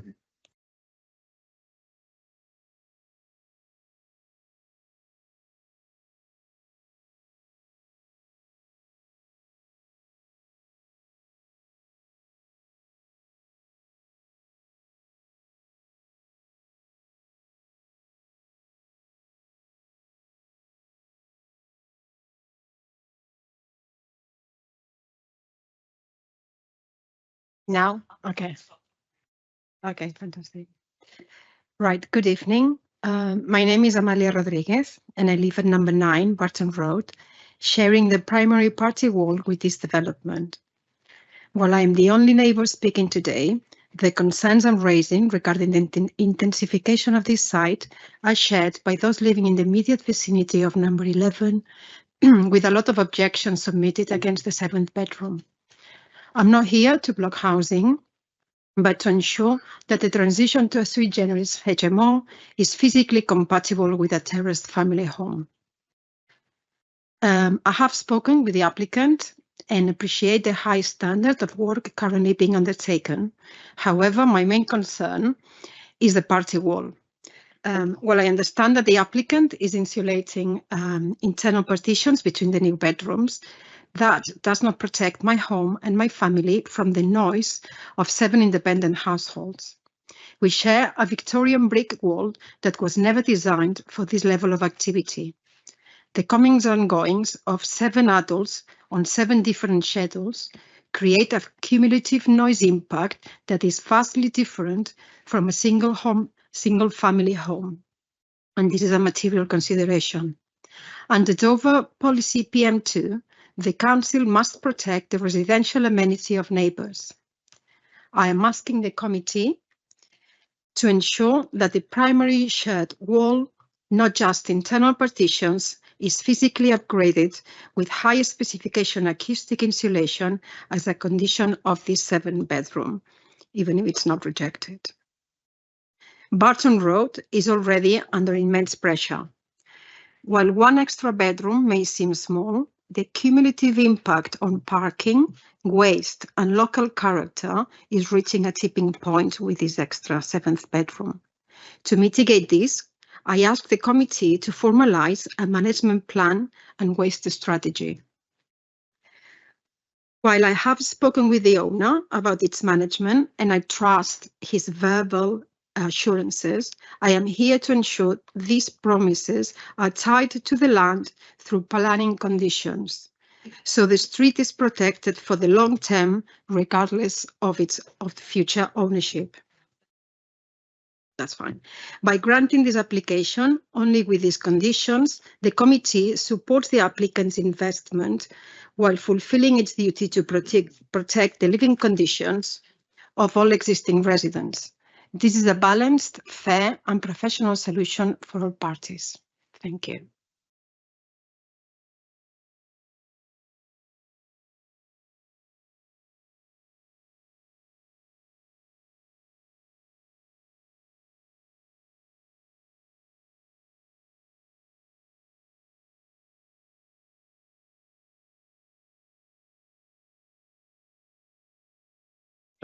Thank you. So I just want to come back to a few things. Firstly, I do want to mention that the applicant already has a lawful development certificate for a 6-bed HMO, which basically established the lawful use of that dwelling and turned it into a 6-bed HMO. So what we're here considering is only a 1-bed increase. So in that respect, when it comes to the noise concerns, is considered that there won't be that much impact from just a 1-bed increase. Secondly, when it comes to a party wall, that would be a civil agreement between the applicant and the neighbours, and that is not managed by planning, unfortunately. And it would also be there will also be the HMO license regime that they would have to adhere with as well. And there is actually a condition for a management plan as well. Thank you. And throwing it open to the committee, I'm going to Councillor Brivio and then Councillor Back. Councillor Brivio? Couldn't quite understand what you've just said, but am I right in thinking, and I think you've just confirmed it, that they already have planning permission to have it converted to a 6, and this is another application to increase that to 7? Because I've had it raised with me. I didn't know it was on the agenda. I subbed at the last minute tonight, and I've got friends who live in the area, and they made the point that work had begun. Well, obviously you've clarified it because they already had permission, and I would concur with what the speaker has said, that it is a very difficult area. And I'm very surprised it got permission in the first place, but you know, because the traffic around there, it's just a nightmare. And even if one, I understand about HMOs. I'm quite honestly, sometimes quite a supporter of them. They're a necessary evil, unfortunately. And the key to it is that they've got to be well managed. And I would like to think, although because he's already got permission, that it will be well managed and you might be able to come to some agreement, because that is going to be a difficult area to have an HMO. Before going to Councillor Back, can I ask Luke to respond? Yeah, thank you. So just on sort of a couple of those points. The 6-bed HMO hasn't been granted planning permission. It's a lawful development certificate, which effectively means that any ordinary dwelling can be converted to a 6-bed HMO without requiring planning permission. So the certificate was granted to confirm that it's a lawful change. And then I think quite rightly there's sort of concerns about how it's going to be managed, and we've heard that from the speaker. But then again, just to reiterate, proposed condition 5 is for a HMO management plan. So officers fully recognise that and agree that that needs to be controlled. Thank you. After Councillor Back, I'm going to Councillor Pout. Thank you. Oh, sorry, Councillor Williams. Thank you, Chairman. Well, Dover Town Council states cumulative impact, but that's not a planning reason to refuse this. I was going to say it's already got permission, but I suppose it has, and it can have 6 occupants anyway.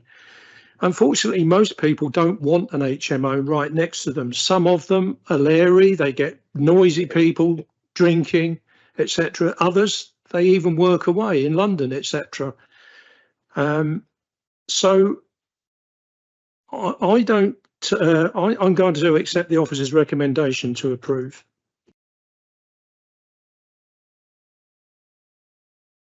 Thank you. Councillor Williams? Can I ask if there's any way that the management plan could state, or maybe not that one, but if parking, if the new tenants could not have cars because they don't need them, and I understand that parking is a very big problem in that area. And, if they've got a car, can they maybe go somewhere else? I don't know if anything like that is possible. I suspect not, but I would just like to confirm that. I fear, Councillor Williams, though the intention is worthy, the only answer I can give is no. Councillor Kenton?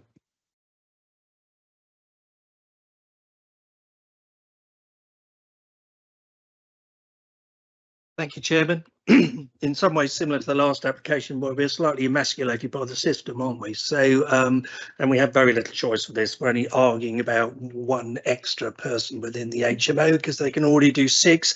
I have great sympathy for Mrs. Rodriguez because I would not want to live next to it myself either. But there's nothing we can do to control that. And unfortunately, we have to go alongside. Second the motion. Thank you.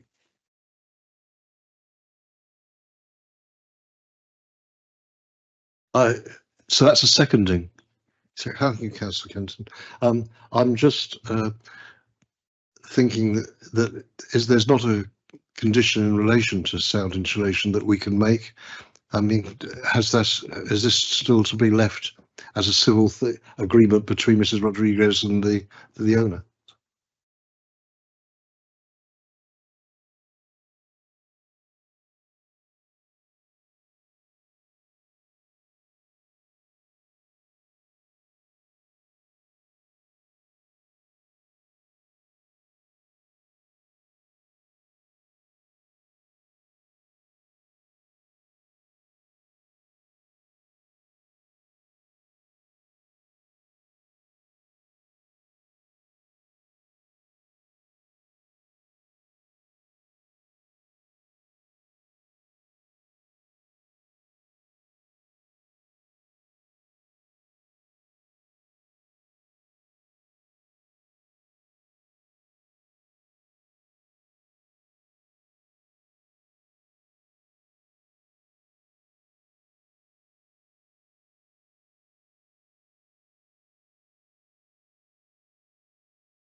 I think we may proceed to the vote, and I have to say that I think this is going to have to be a civil agreement between yourself, Mrs. Rodriguez, and the owner.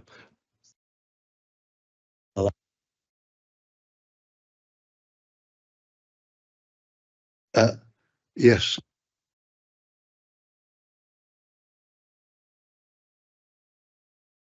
If I could ask Democratic Services to read the proposal and set up the vote. There is a motion to approve the application which has been seconded, and that's in accordance with the report recommendation. If you wish to approve the application, you should vote for the motion. If you do not wish to approve the application, you should vote against the motion or abstain. Can I ask Gemma to start the vote and members to cast their electronic votes?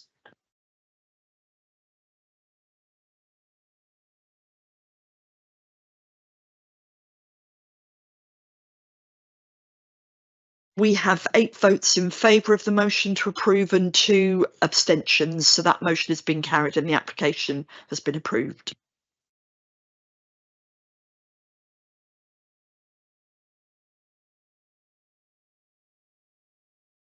I'm going to proceed now to agenda item 7, the reference 25/00500, which is the land next to 95 St George's Road, Sandwich.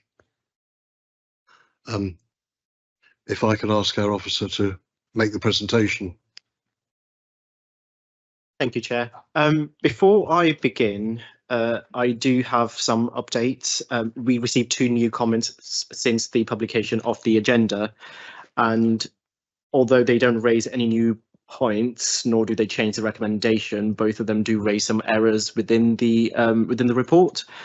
So the first error is that on paragraph 1.1, where it's mentioned that the application site is 40 metres away from the Sandwich Wall Town Conservation Area, that is actually not correct. It is actually adjacent to it. That the 40 metres was actually unfortunately calculated from the pitch and the pavilion that are also in question in part of this application.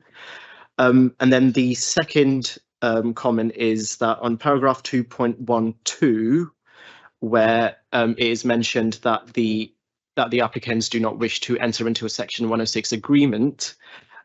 This position has evolved throughout the course of this application, and the final position is that they are willing to enter into a legal agreement, which does not specifically have to be a Section 106. I will now move on to the presentation. So this concerns the land owned by Sir Roger Manwood School, and the application is for the erection of 1 2-story dwelling with formation of new access and associated landscaping. This is where it will be, and these are just some elevations drawings of what the dwelling would look like. And this is the floor plans, and this is the hockey pavilion and the sports pitch, which are also in question in relation with this application.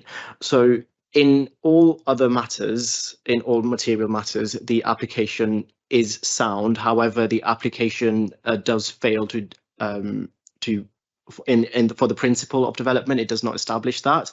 Unfortunately, the loss of open space has not. There is no justification for the loss of open space, as it just does not meet the criteria of our policy PM5, and hence the application is recommended for refusal, as it cannot establish the principle. Thank you. Thank you. We have speakers both in support and objecting, and I'd like to call on Dr. Kimberly Verrier first to come to the front, please. Thank you.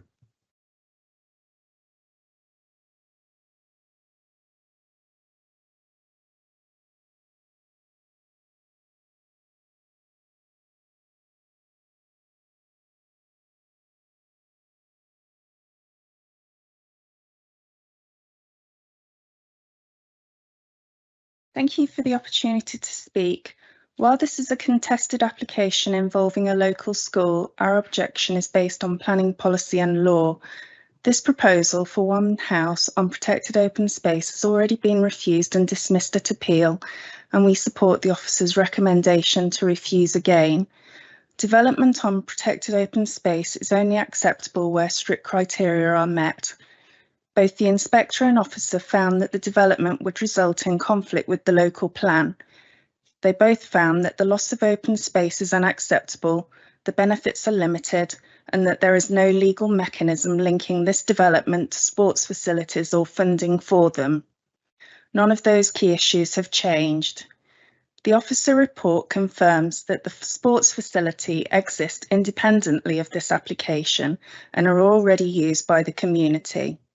The public benefit will continue regardless of this application. Therefore, this planning application is still the provision of one house causing loss of protected open space with no accepted compensatory benefit and no accepted legal mechanism. This means the conflict with open space policy remains the same as before. Regardless of the size, the site remains designated open space and the policy requirements for its loss have not been met.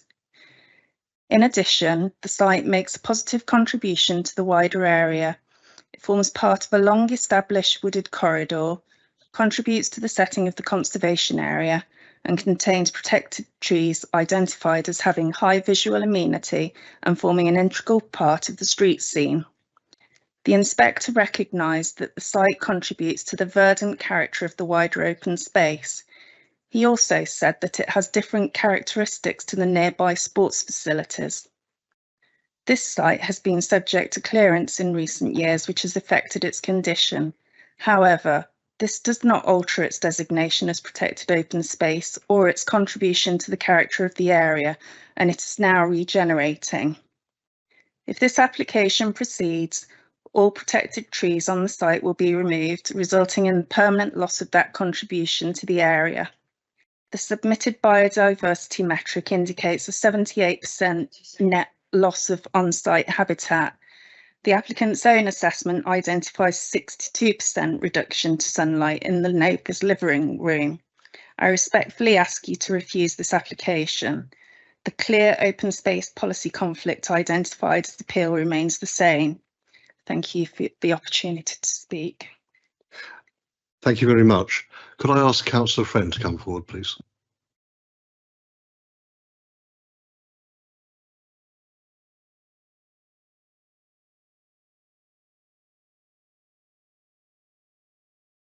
Thank you, Chair, members. I support the officer's recommendation to refuse this application, and the policy position is now stronger than ever. This site has been before you before. It went to appeal and the inspector dismissed it. And critically, the inspector told the applicant exactly what was missing: a legal mechanism linking the sale proceeds to the delivery of sports facilities. The applicant has come back claiming that that gap has been filled. With respect, it has not. Those facilities exist today, independent of this application, and they will continue to exist whether you grant or refuse permission tonight. Policy PM5 is clear. Development on protected open space is only acceptable where replacement or alternative provision delivers a net community benefit. You cannot retrospectively attach facilities that are already standing to justify a future loss of open space. That is not how the policy works and not how planning works. No open space surplus assessment has been submitted. In a town the size of Sandwich with limited open space provision, the bar under PM5 should not simply be assumed to be met because the applicant has chosen not to test it. The mandatory 10% biodiversity net gain requirement cannot be met within the site boundary. The off-site solution remains unsecured at the point. The statutory requirement under the Environment Act 2021 has not been demonstrated to be met. That is not a matter that can be resolved by condition after the fact. There are also serious concerns raised by qualified ecologists about vegetation clearance between 2022 and 25 to lower the biodiversity baseline. If that baseline has been artificially depressed, the entire BNG calculation is unreliable. The local plan is now fully adopted. The tilted balance that applied in 2022 no longer exists. PM5 carries its full statutory weight and this proposal conflicts with it directly. Sir Roger Manwood's is a valued school and nobody disputes that, but the planning system cannot be used to retrospectively monetise protected open space on the basis of facilities already delivered by other means. Members, the officer's recommendation is sound, it's consistent with the appeal decision and consistent with our own adopted local plan. I urge you to refuse the application. Thank you. Thank you very much, Councillor. And because there have been two speakers, each having 3 minutes, our speaker in support of this application has 6 minutes. So if Mr. Charles Miller could come forward, please.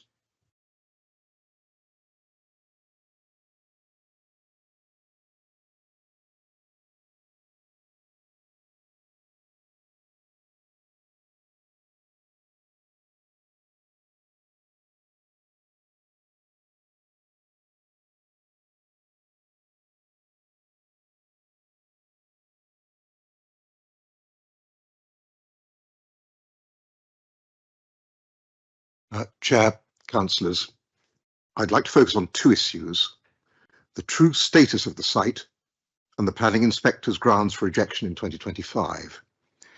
In doing that, we'll compare the lobbying that you and Councillor Friend may have received with the cold facts. The March 2024 committee minutes refer to loss of designated open space that makes a positive contribution to the amenity of the area. Do any of you know the site?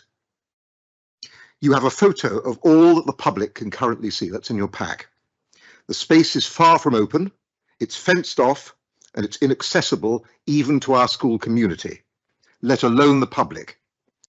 Its designation is for sport, but it's not been used as such for 3 decades. The Secretary of State considers it of no use to the school. It makes no PM5 contribution as designated.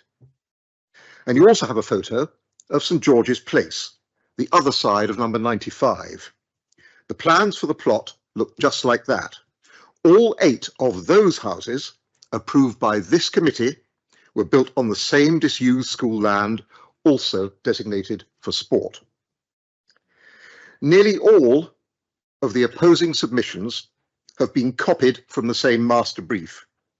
Few, if any, objectors have had access to the site, yet they assert that we diminished species and habitat to gain planning permission. In fact, the site was abandoned 30 years ago and quickly became overgrown. Undergrowth and saplings were being cleared long before we thought of selling the plot. On the last occasion, DfE installed a fence for safeguarding purposes, which is why more significant clearance was undertaken. It was suggested to us that that might assist with the planning process, but the record shows that the work was actually prompted both by DfE and because the governors told the school that the site had become a mess. That we deliberately removed protected trees from the site. In fact, TPOs were only imposed after the last major clearance. And that development, as you've just heard, would reduce biodiversity. In fact, the BNG report, accepted by officers, shows that after accounting for more accessible compensatory provision in our grounds, we will achieve a net gain of 23%. No professional assessment to question that has been commissioned by any other party. Let's now turn to what officers have agreed is the nub of the case. Now, contrary to what the objector claimed, the appeal inspector assessed a positive balance between loss of open space and the creation of school and community amenity. We now have year-round usable pitches, and you have a list of the many clubs booking the facilities, satisfying PM5's community access requirement. But he had to disregard that in the absence of any legal mechanism linking sale proceeds to funding of an already built facility. Well, there was a mechanism, and there is.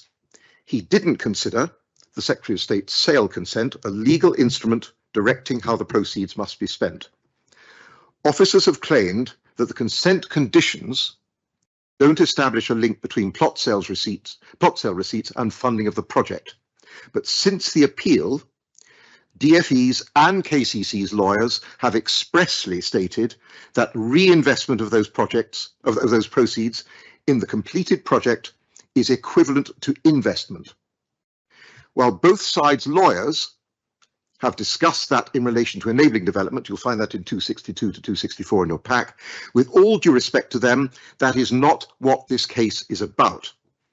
It concerns a different legal area, enabling finance, the use of the proceeds from selling the plot with development rights. The governors and KCC have repeatedly insisted that sums advanced to complete the project from sources earmarked for other work must be repaid by the plot sale. And DfE and KCC's statements follow the legal principle that repayment of project finance is itself project finance. Now, contrary to what officers state in 211, it's clearly documented that it has never been our intention that the sale proceeds should fund other projects. So, as officers have confirmed, they have a draft legal undertaking from us that all of the proceeds will reimburse those bridging sums linked only to the proposal, to the project. It's not been questioned that planning permission was sought solely to fund investment in our project. It doesn't matter that the project has been completed. If bridging investment is repaid from sale proceeds, the repayment legally counts as enabling funds. So this is not a loss of irreplaceable habitat, and the loss of amenity is very limited. The inspector's requirement is satisfied, and refusing us would be to say that it was right to approve building 9 houses, but not an adjacent one on land with the same characteristics and designation. If you believe that approval was correct, you should grant permission here. I can understand why the objector should put its amenity before that of a 1,000-strong school and those who use its facilities. Many others would do the same, but we ask this committee to be more community focused. Thank you. Thank you very much.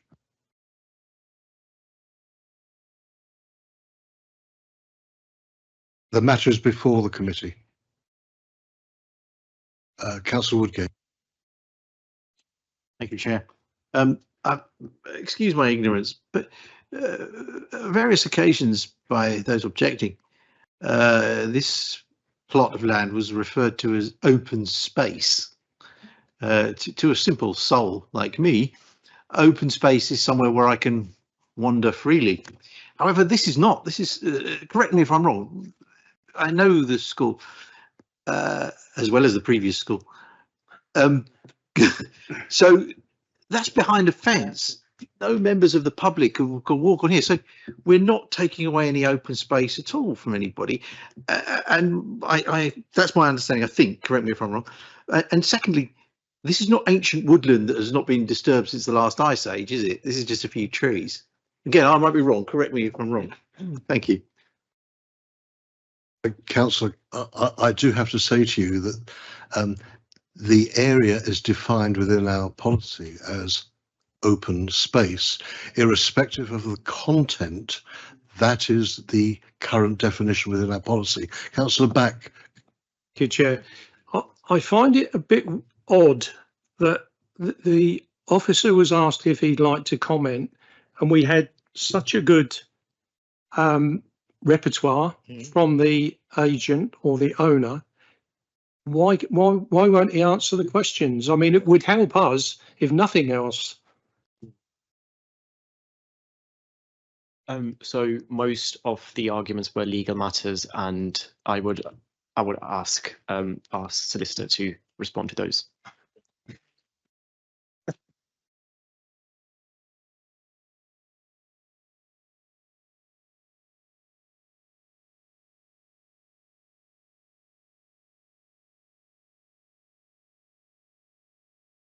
Thank you, Councillor Back. I think we're replying. I think if I could just respond to Councillor Woodgate in terms of what the definition or the purpose of open space is. So it's not simply land that is sort of open and accessible to members of the public. There are lots of different types of land that is allocated as open space. Effectively, it's any land which provides an amenity value to the public. So that could well be a public park, but it could also be areas of land which contribute visually to the character of the area and therefore need to remain open, as in undeveloped. So it is it's a range of uses or types of land, but effectively it's land which has a positive amenity value for the public. Do you need to come back on that, Councillor Woodgate? Thank you, Chair, for the opportunity, but except to say I'm unconvinced. I've driven past that many times and it doesn't really add to my day. So, but yes, thank you. Councillor Back. Thank you, Chair. I didn't really get an answer, did I? I mean, Dan was squirming, but I mean, there were several points, really good points, that we probably didn't understand and we didn't know about. And it would be nice if the officer, when asked, if he could answer those questions.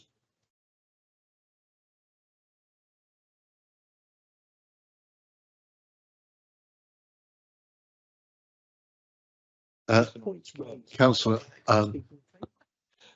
there were points, and I picked up, for example, the matter regarding reinvestment and the validity or application of that, and the matter of the fact of facilities already being there. And Councillor Dan Friend was talking about the retrospective element of that.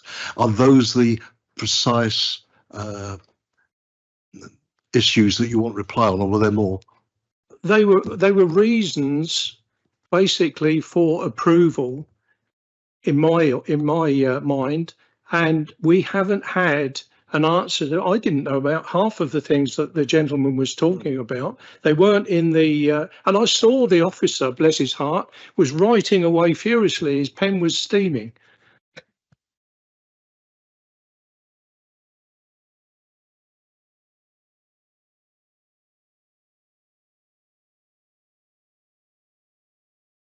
I'm going to hand over to my legal right hand, Councillor Back.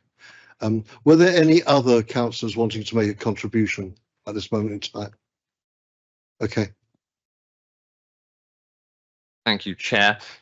So I'm not going to pretend to go through everything the speaker in support of the application said in detail, but to summarise, I think what we were hearing was this is a proposal that is to enable the provision of the sports facilities.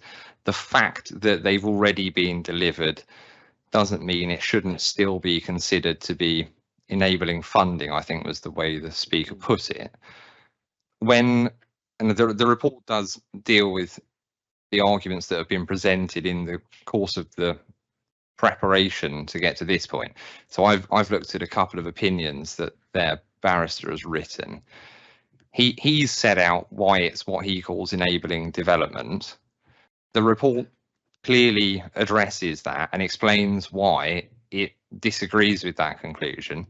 To summarise it very, very simply, as I think Councillor Friend may have said, those facilities are already, as a matter of fact, in existence. Therefore, irrespective of the outcome of this application, they are going to continue to be there. So it's not the provision of the house will not determine whether those sports facilities are there or not. Therefore, we don't think there's that, what would you say, nexus between the two, the sufficient link between the two. Now, it might well be, and I've seen the Secretary of State's consent letter, and they impose conditions. We do actually agree that you could use a Section 106 agreement phrased in an appropriate way, so negatively phrased, or another agreement that would secure the repayment of the school's internal advances. That's not now the issue. The issue is the policy, which requires there to be an enhancement of the remainder of the site. Well, the enhancement's already taken place. The fact that we might be able to secure the repayment of the internal advances doesn't change the fact that those facilities have already been delivered. So officers' view is, notwithstanding the sophisticated arguments that have been presented, actually we don't think there is that link now between what's being proposed and any enhancement to the remainder of the site, irrespective of whether that's properly considered to be enabling funding or otherwise. In officers' view, it doesn't comply with the policy. Therefore, that's the basis for the recommendation. Councillor Back. Thank you, Chair. It was, as I say, it was just because I assumed that the officer would take note of what the gentleman said and give us some answers, but I won't pursue it any further. I mean, you know. Thank you, Councillor Kenton, and then Councillor Woodgate. Thank you, Chairman. And I have a feeling this application will be turned outside this room, I feel, somewhere else probably. But I think from what the legal officers told us, I don't think there's enough to go against the officer recommendation, even how elegant the applicant's speech was. So I would move the officer recommendation. Councillor Woodgate. Thank you, Chair. I'm conscious of people probably heard enough of me and want to go home, but could the officer explain that this fails to comply? I'm reading from the report. It does not reply because it outweighs the loss. This is just one house, and we're talking about the permanent loss of open space. However, recently, the other one in Kingsdown, we were okay to lose that open space, but this is much smaller, and we're worried. And because it doesn't replace the sports facility. But my understanding of the gentleman who spoke in favour was that the money from this is going to be used to pay back the bridging finance, the borrowing they took to pay for the sports facility. So I don't think that's correct, but maybe I'm not correct. So I'll just a bit of Councillor clarification. Woodgate, you are correct insofar as you have a view, and it's a legitimate one. My response, if I may, would be that the policy of PM5 talks about enhancement, and there is a legal argument in relation to whether the repayment of existing facilities is an enhancement, and the view that has been expressed is that there is no such enhancement, and that is the reason for the officer recommendation. I'm going to go to Councillor Cronk before the officer corrects me. Yeah, thank you, Chairman. After the officers explained a few things, I'd like to second the application, please.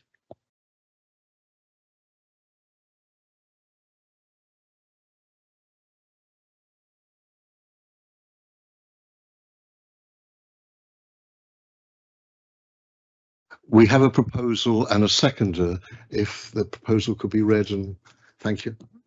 Thank you, Chairman. Yes, there is a motion to refuse the application which has been seconded, and that's in accordance with the report recommendation. If you wish to refuse the application, you should vote for the motion. If you do not wish to refuse the application, you should vote against the motion or abstain. If this motion fails to attract a majority of votes, the application will not have been determined and another motion and vote will be required. Can I ask Gemma to start the vote and for members to cast their votes?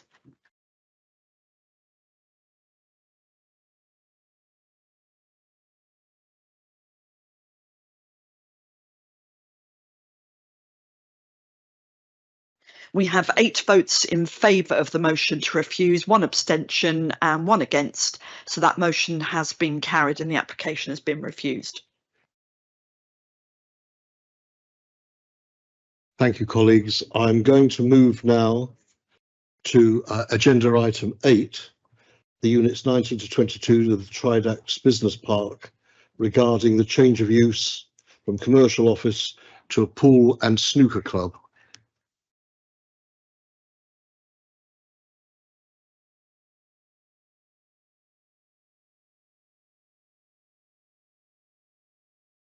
Good evening, members. Good evening, Chair. This application is for the change of use for first floor of 19 to 22 Tridax Business Park in Whitfield from office to a snooker and pool with a bar. This is the application site outlined in red. Tridax Business Parks currently occupies units which fall within Class E, which was allowed under the original consent of the business park. As such, the change of use between the Class E uses does not require planning permission. However, as explained in the officer's report, a condition was placed on the original consent of the business park, restricting the opening hours of this uses. The proposed opening hours of the use would fall between the hours of 9 AM to 23:59 hours, and as such would go beyond the hours as conditioned within the original consent. DDC Environmental Health have raised no objection with regards to the extended open hours. As such, there is no noise concerns on this basis, and we consider that the extended open hours would be considered acceptable. And then just for context, here's a photo of the outside of the building. As set on the officer's report, the application is recommending grant subject to safeguarding conditions. Thank you. Thank you. And we have a speaker in support of this application. And if Mr. Samuel Weaver-Lazarus could come to the front, please.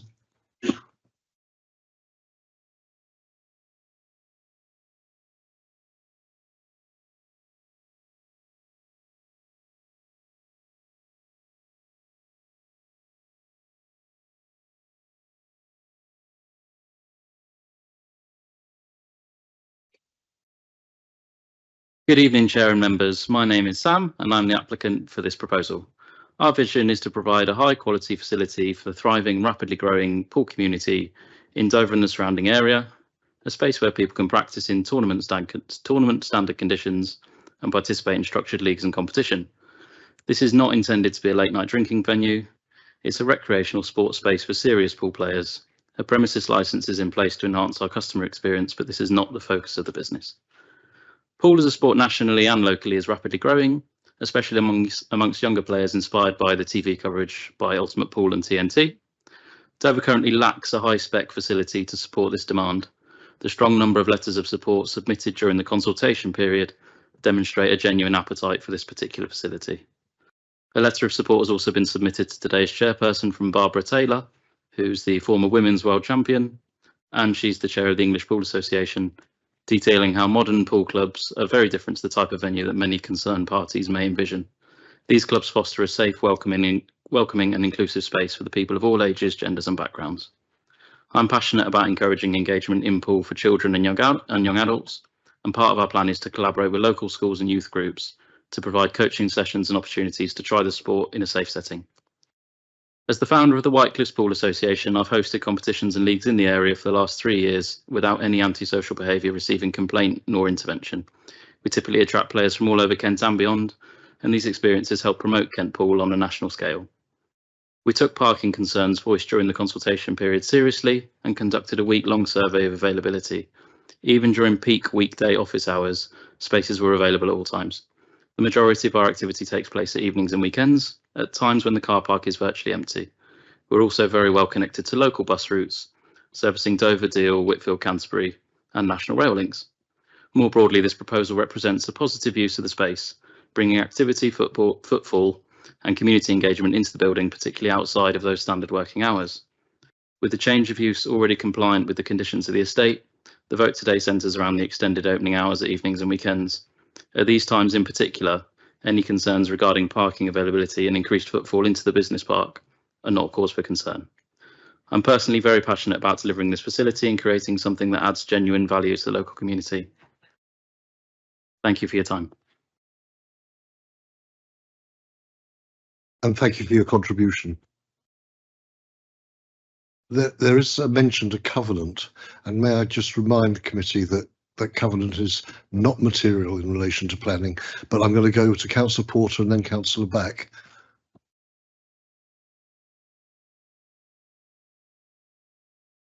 It was first come, first served, Councillor Back.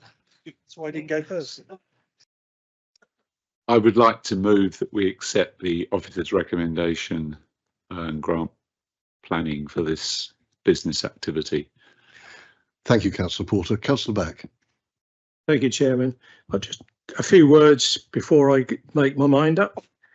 It's a business, so affects no residents. There's no parking issues, close to a bus stop, and it's been stated that drink driving could be an issue. So what about all the local pubs? Not an issue. Opening hours, I'm a bit confused. On page 123, you've got 0730 to 1800 Monday to Friday, Saturday 0800 to 1200, Sunday 10 till 1600. I'm assuming that they're right. Okay.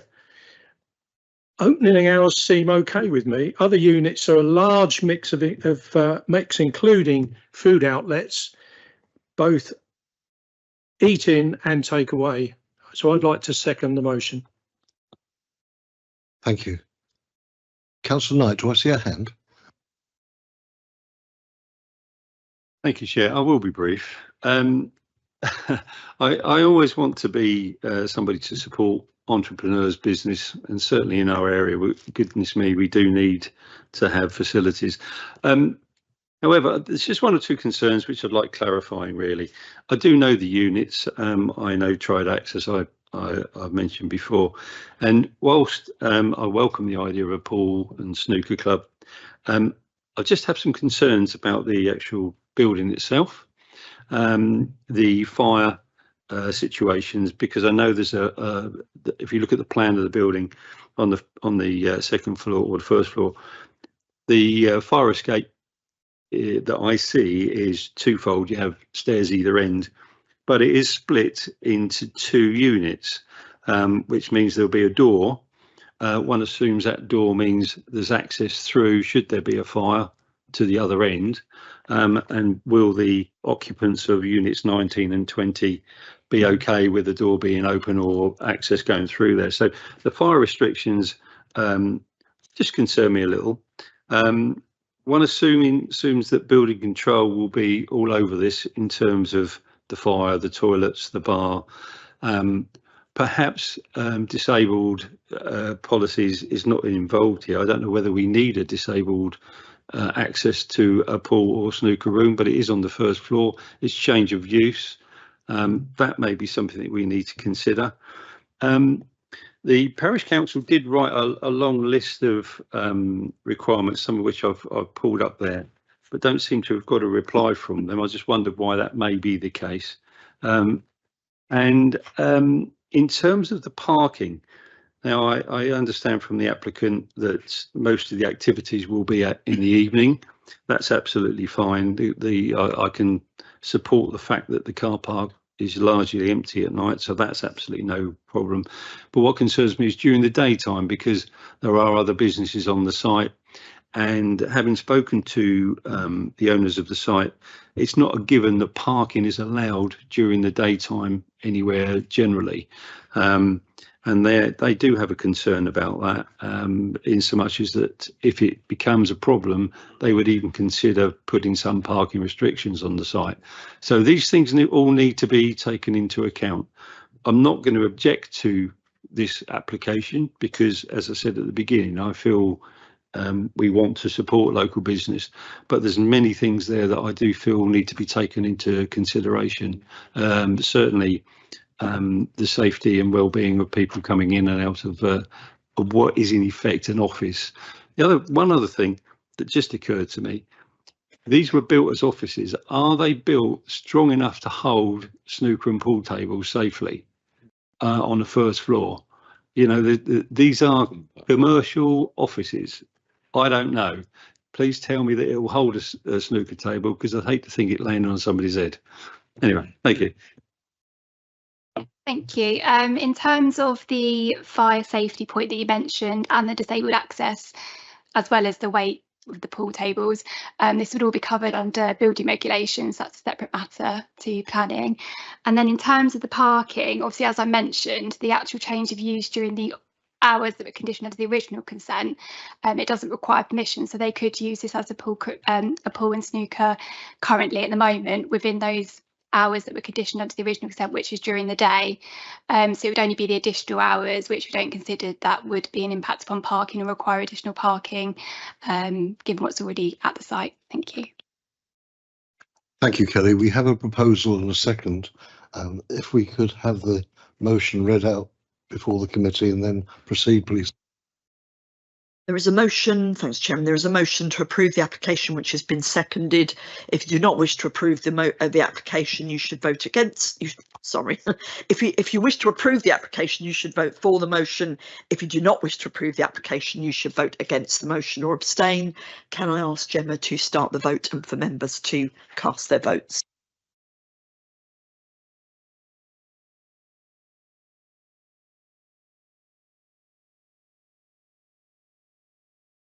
That vote is unanimous, and that motion has been carried and the application has been approved.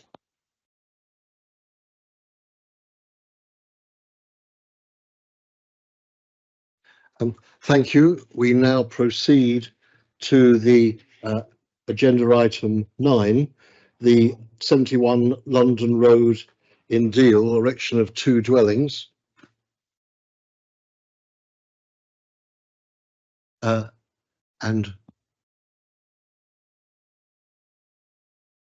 Thank you, Chair. Good evening, members. The application has been reduced from 3 dwellings originally to 2, which I believe fit more comfortably within the plot as shown here. The report's quite detailed and sets out the main issues, but just for context of the site, so the elevation drawings. I've included photos here because there's some concerns during the scale of the property, but there is backland development with adjacent to the site, which is 2-storey as well. During the amendments, we have set the properties away from the boundary shared with Archers Drive, which are 1-storey, but that's all been covered in the report as well. It's recommended for approval. Thank you very much. We don't have speakers in this regard, so the matter is open for committee, and I see Councillor Cronk. Thank you, Chairman. I have no problem with this. I'd like to use the recommendation of the officer, please. Councillor Back. I second. Oh, yes. Yeah. I want to go home.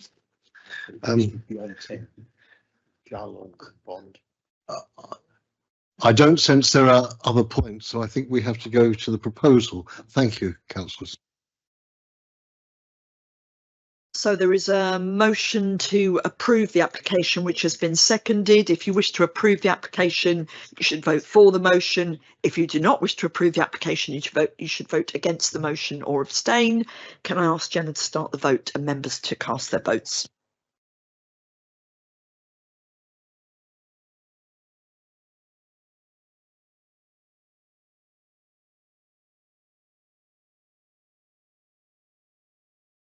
That vote is unanimous and the motion has been carried and the application has been approved.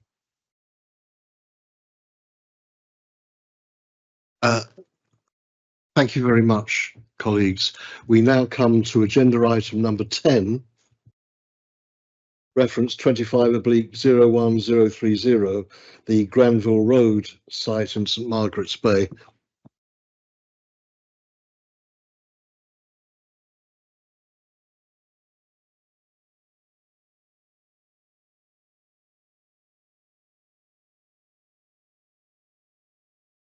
Thank you, Chairman, and good evening, members. This application relates to a proposed change of use to a dwelling of property at 79 Granville Road in St Margaret's Bay. Before I get into the kind of brief detail I'll provide, I need to draw members' attention to and apologise for a couple of errors in the report. These are at paragraph 2.30, where 2.30 and 3.3, where the report references failing to secure the strategic highway tariff. Those paragraphs simply don't need to be in the report because I assessed this at paragraph 2.26 and concluded that the tariff, given the impact of the proposal on amount of journeys from the site, would not be necessary in this instance. And then also in the recommendation part 2, that part of the recommendation relates to applications which are recommended for approval. So it refers to settling planning conditions when it should refer to settling reasons for refusal. So moving on from that, the slide has the site location plan on the left towards the top right hand corner of the plan, and a photo on the right of an inland view of the building, which has an existing use as 2 holiday lets and a cafe servery to the rear, the single story element that you can see there in the photo. No physical extensions are proposed to the building to facilitate this change of use. So limited kind of internal alterations which aren't development requiring planning permission. So it's the change of use alone that's for assessment, which means that the proposed elevations are the same as the existing elevations. I've included on the slides photos from different angles of the existing building and site, including the existing fencing and grassed area kind of inland from the site, and then also perspectives of the site from public rights of way on the seaward side of the site, and to the northeast of the site as well. The site is, as a former Coast Guard building, in a very prominent location on the cliff top within the Kent Downs National Landscape and within the Heritage Coast, meaning the building is very prominent and the land slopes away from the site in 3 directions, including from multiple public rights of way which pass the site.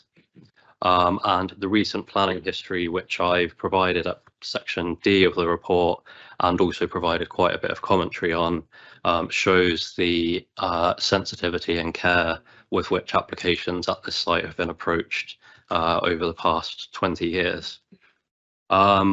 The recommendation is to refuse based on 2 primary reasons, which are firstly that through the application documents, I don't consider it's been demonstrated that the existing holiday let use is not viable in this location, and also that if the existing use has not been demonstrated to be viable, then there's no kind of route under SP4 to permit a dwelling in this location.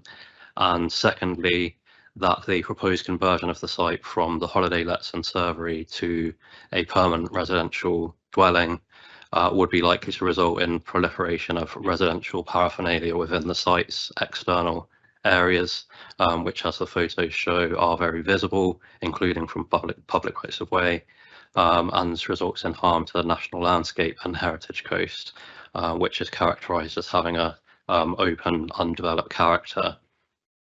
This reason is consistent with a previous inspector's appeal decision on the site, where the principle of a unit of permanent residential occupation on the first floor of the building was dismissed in September 2021.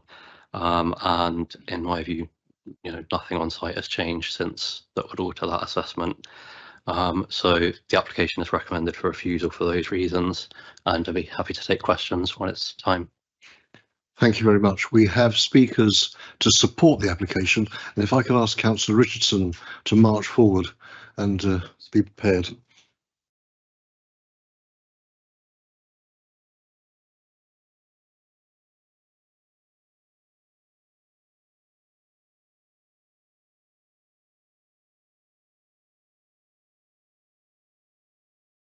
Good evening, Chairman, members.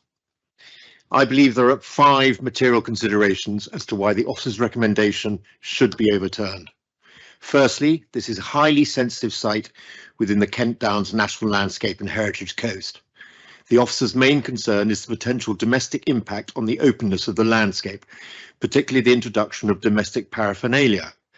Members will note, however, that the statutory consultees within the landscape responsibilities, including Natural England and Kent Downs Natural Landscape Unit, have raised no objection in principle, provided strict conditions are used to control the external appearance, prevent new structures and restrict lighting. These bodies accept that the change of use does not inherently cause harm if tightly controlled. Secondly, the proposal involves no external alterations to the building, and the applicant has expressed willingness to accept the full removal of all permitted development rights, including boundary treatments, outbuildings, lighting and domestic structures. This would give the council unusually strong control over any future changes, directly addressing the key concerns raised in the 2020 appeal.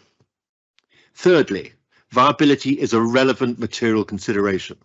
The applicant has submitted evidence indicating that neither the CAF servery nor the holiday let use can reasonably operate year-round at this exposed cliff-top location. Members be aware that the previous tea room operation has changed significantly since 2019, and the holiday let market has also shifted. Where commercial use is generally unviable, national policy recognises that requiring its retention may not serve the public interest. Fourthly, public benefits have been identified.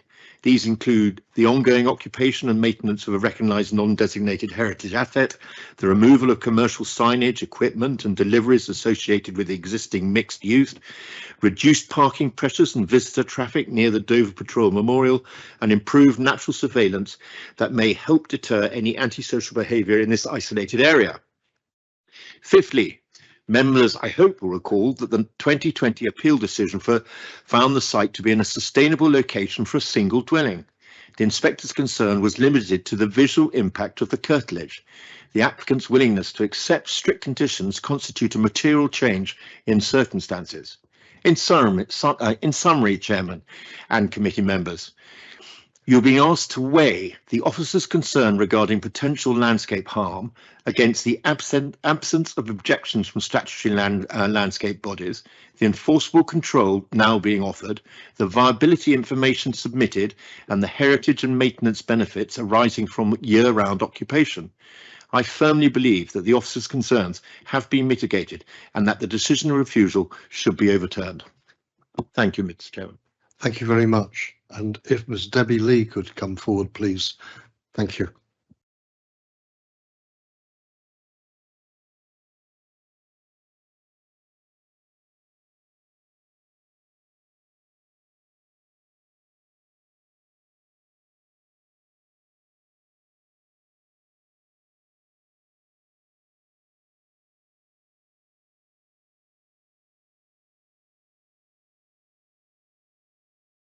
Okay, I'll start timing you now.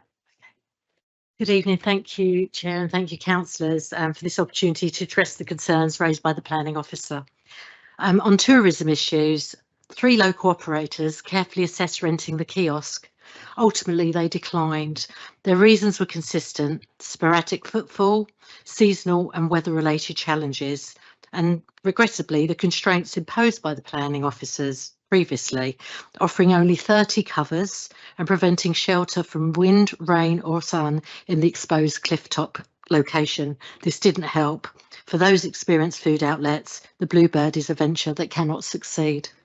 For context, with rapidly rising costs for utilities, produce and staffing, all well documented, the hospitality sector is amongst the hardest hit.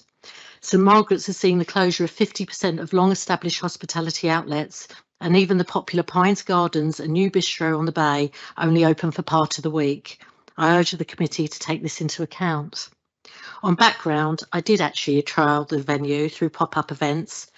Local support in practice was disappointing and limited in terms of attendance. Despite running full-page ads in the parish newsletter, another setback has been I could not place tasteful and critical directional signage for people to find the venue, as the parish council wouldn't allow it. However, I'm currently working with the Dover Pantry, which I hope does provide a solution, to explore placing a volunteer-run mobile weekend catering unit on the site, which will provide positive community-focused solution, and hope the village will support the signage. And I thank the planning officer in pre-planning for saying that we will not need planning for this. On holiday lets, I consulted Keepers Cottages and House Martin, both local established holiday letting businesses. They advised to expect only a spring and summer bookings, as demand is very low in quiet village settings out of season. Having taken due diligence with these experienced operators, their professional advice has been central in shaping this application. I do intend to offer part of the building as Airbnb during spring and summer, a model already working successfully in many St Margaret's homes, so the loss to tourism is addressed yet pragmatic. On landscape impact, I welcome conditions, as Councillor Richardson has stated on my behalf, and they can be as strict as need be, because I do respect this land. Please note comments. Okay, please note comments from the Chair of Granville Road Association suggests the reality of the area is somewhat different from the description provided in the report.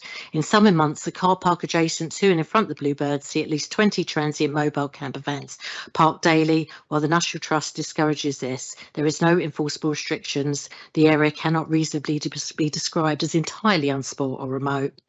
On a practical position, I'm unable to live there, which means that I have to rent somewhere else, which in housing shortages locally and the cost residing on site would allow me to comfortably support my ability to maintain care for the property.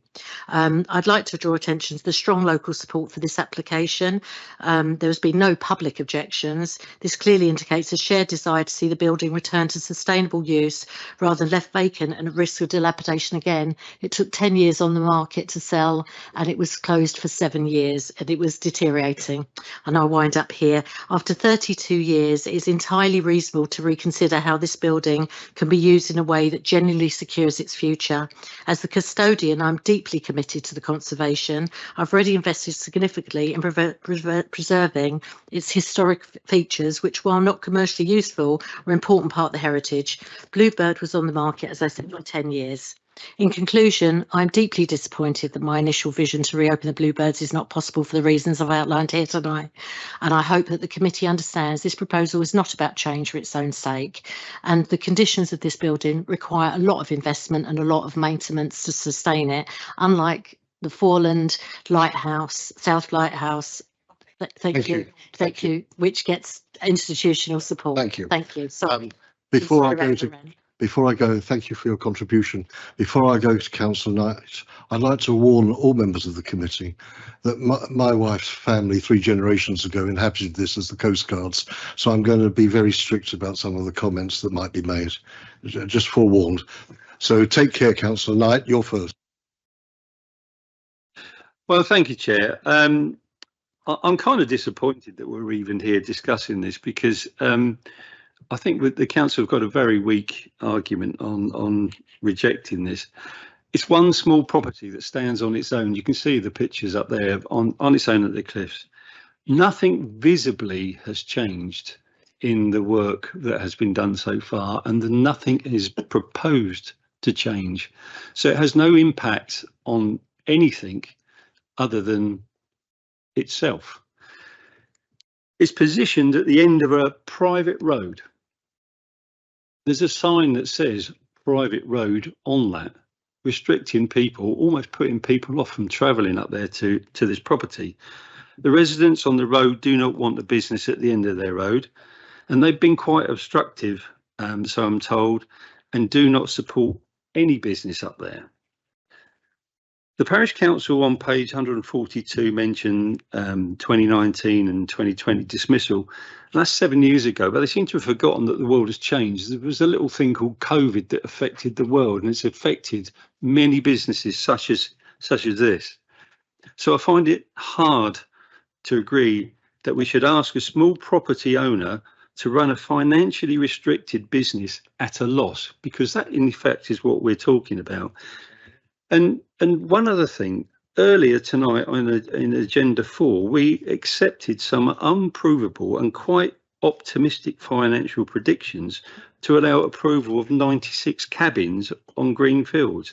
Here we are being told we cannot accept financial prediction of one business owner for an existing business that seems to have failed in the past many times, and the potential experienced outlet owners who have been approached do not want to know. It's quite clear that it's not sustainable as a business.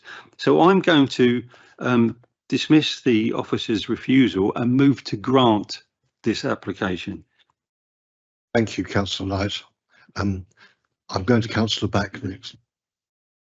Thank you, Chairman. Personally, I don't have a problem with this application. I don't know how it can be stated or proved that a change of use to a residential property would result in a proliferation of residential paraphernalia within the site's external. The building is staying exactly the same as it already is. So I second the motion. Councillor Woodgate, did you have your hand? I did indeed, Chair. Thank you. Just indulge me slightly. I think I have a question rather than a statement that the two fellow councillors made, although I agree very much with what they've all said. How much does a business have to keep losing before it's decided that it's not viable anymore? That's the question. But I'd also like to agree with what they've said and feel very sorry for the person that's had to actually rent somewhere else and can't live in your own home. But yeah, how do they have to prove it's unviable?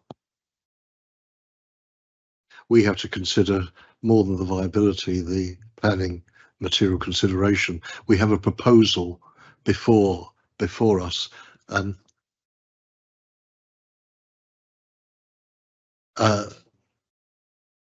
Thank you. If I may hand over to Luke, please. Thank you, Chair. I think in terms of the sort of the issues that we're grappling with, it's about the sort of the loss of the tourist use and essentially the appeal inspector's concern about domestic paraphernalia.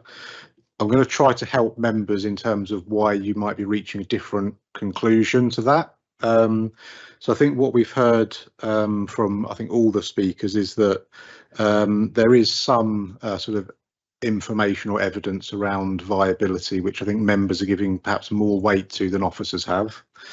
I think likewise you're probably giving more weight to the ability to condition visual harm through landscaping and removal of permitted development rights. And I think there was a bit of discussion around the benefits of providing a long-term use for what is a non-designated heritage asset.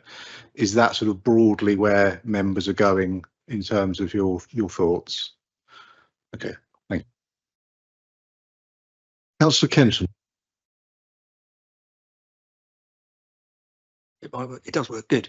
Just a quick one, just to make sure we're clear where we're going here. So do we have the ability to control domestic paraphernalia? And if so, then I can't see as an issue, because that is the issue we're talking about, isn't it? So if we can control it and it has existing controls, then we're fine, aren't we? So I think, having kind of read through the previous application and the dismissed appeal, obviously the appeal inspector could have also imposed conditions to, for example, remove permitted development rights, which has been a suggestion. The inspector in that case was concerned about, as well as those things, items which you might commonly have in a residential garden, but which would not be either development requiring planning permission or fall under categories of permitted development. So if we were to do that, it would go, in my view, some way to addressing the inspector's concerns, but not the whole way in terms of the landscape impacts of the permanent residential occupation. Just come back on that. So I think the world has changed since the last inspector's report anyway. I think, say, with the viability and the sustainability of this uses. So if we have those abilities to control, I think, which was alleviates, like, and you're not going to have plastic chairs sitting outside because the next day they'll be halfway to France, won't they? So I think a lot of the paraphernalia won't exist there. So I really am, having what my colleagues have said, I can't really see an issue with it either, as long as we control it.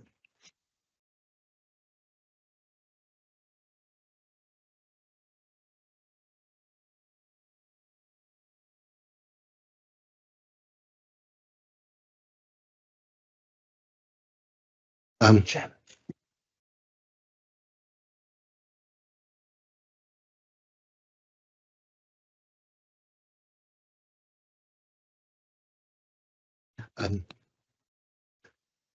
Alex, could you read out this, the list of conditions, please?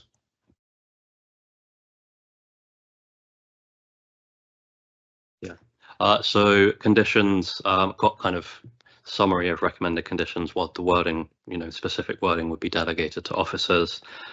Firstly, being the standard time and approved plans conditions, removal of PD rights for extensions, porches, hard surfaces and outbuildings, which go some way, as I explained previously, to addressing the landscape and visual amenity concerns, and also for PD rights for gates, fences and walls. We'd be looking for details of parking, because although I understand there's an area set aside within the red line for parking, there's no detail on that and other detail on that in the application. So parking details and the retention of those spaces in perpetuity, on-site ecological enhancements and the water efficiency standard. Then there's a couple recommended by consultees, which were touched on by one of the speakers, surface water drainage details and a condition restricting external lighting unless otherwise approved. And that all of this would be delegated to officers. So can we now proceed with the proposal? Yes, Chairman. So there is a motion to approve the application which has been seconded, and that I understand is on the grounds of viability, securing the long-term use of a non-designated heritage asset, and that the committee doesn't believe that there will be harm to the landscape or words to that effect. Plus conditions, the wording of which and the reasons for refusal will be delegated to officers to finalise.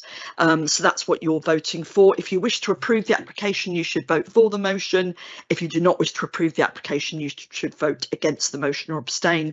Can I ask Gemma to start the vote and for members to cast their votes?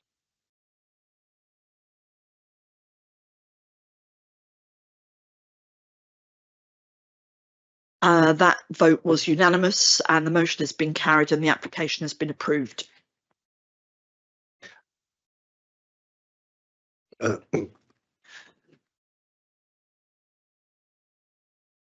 I'd like to thank everyone, councillors and all involved.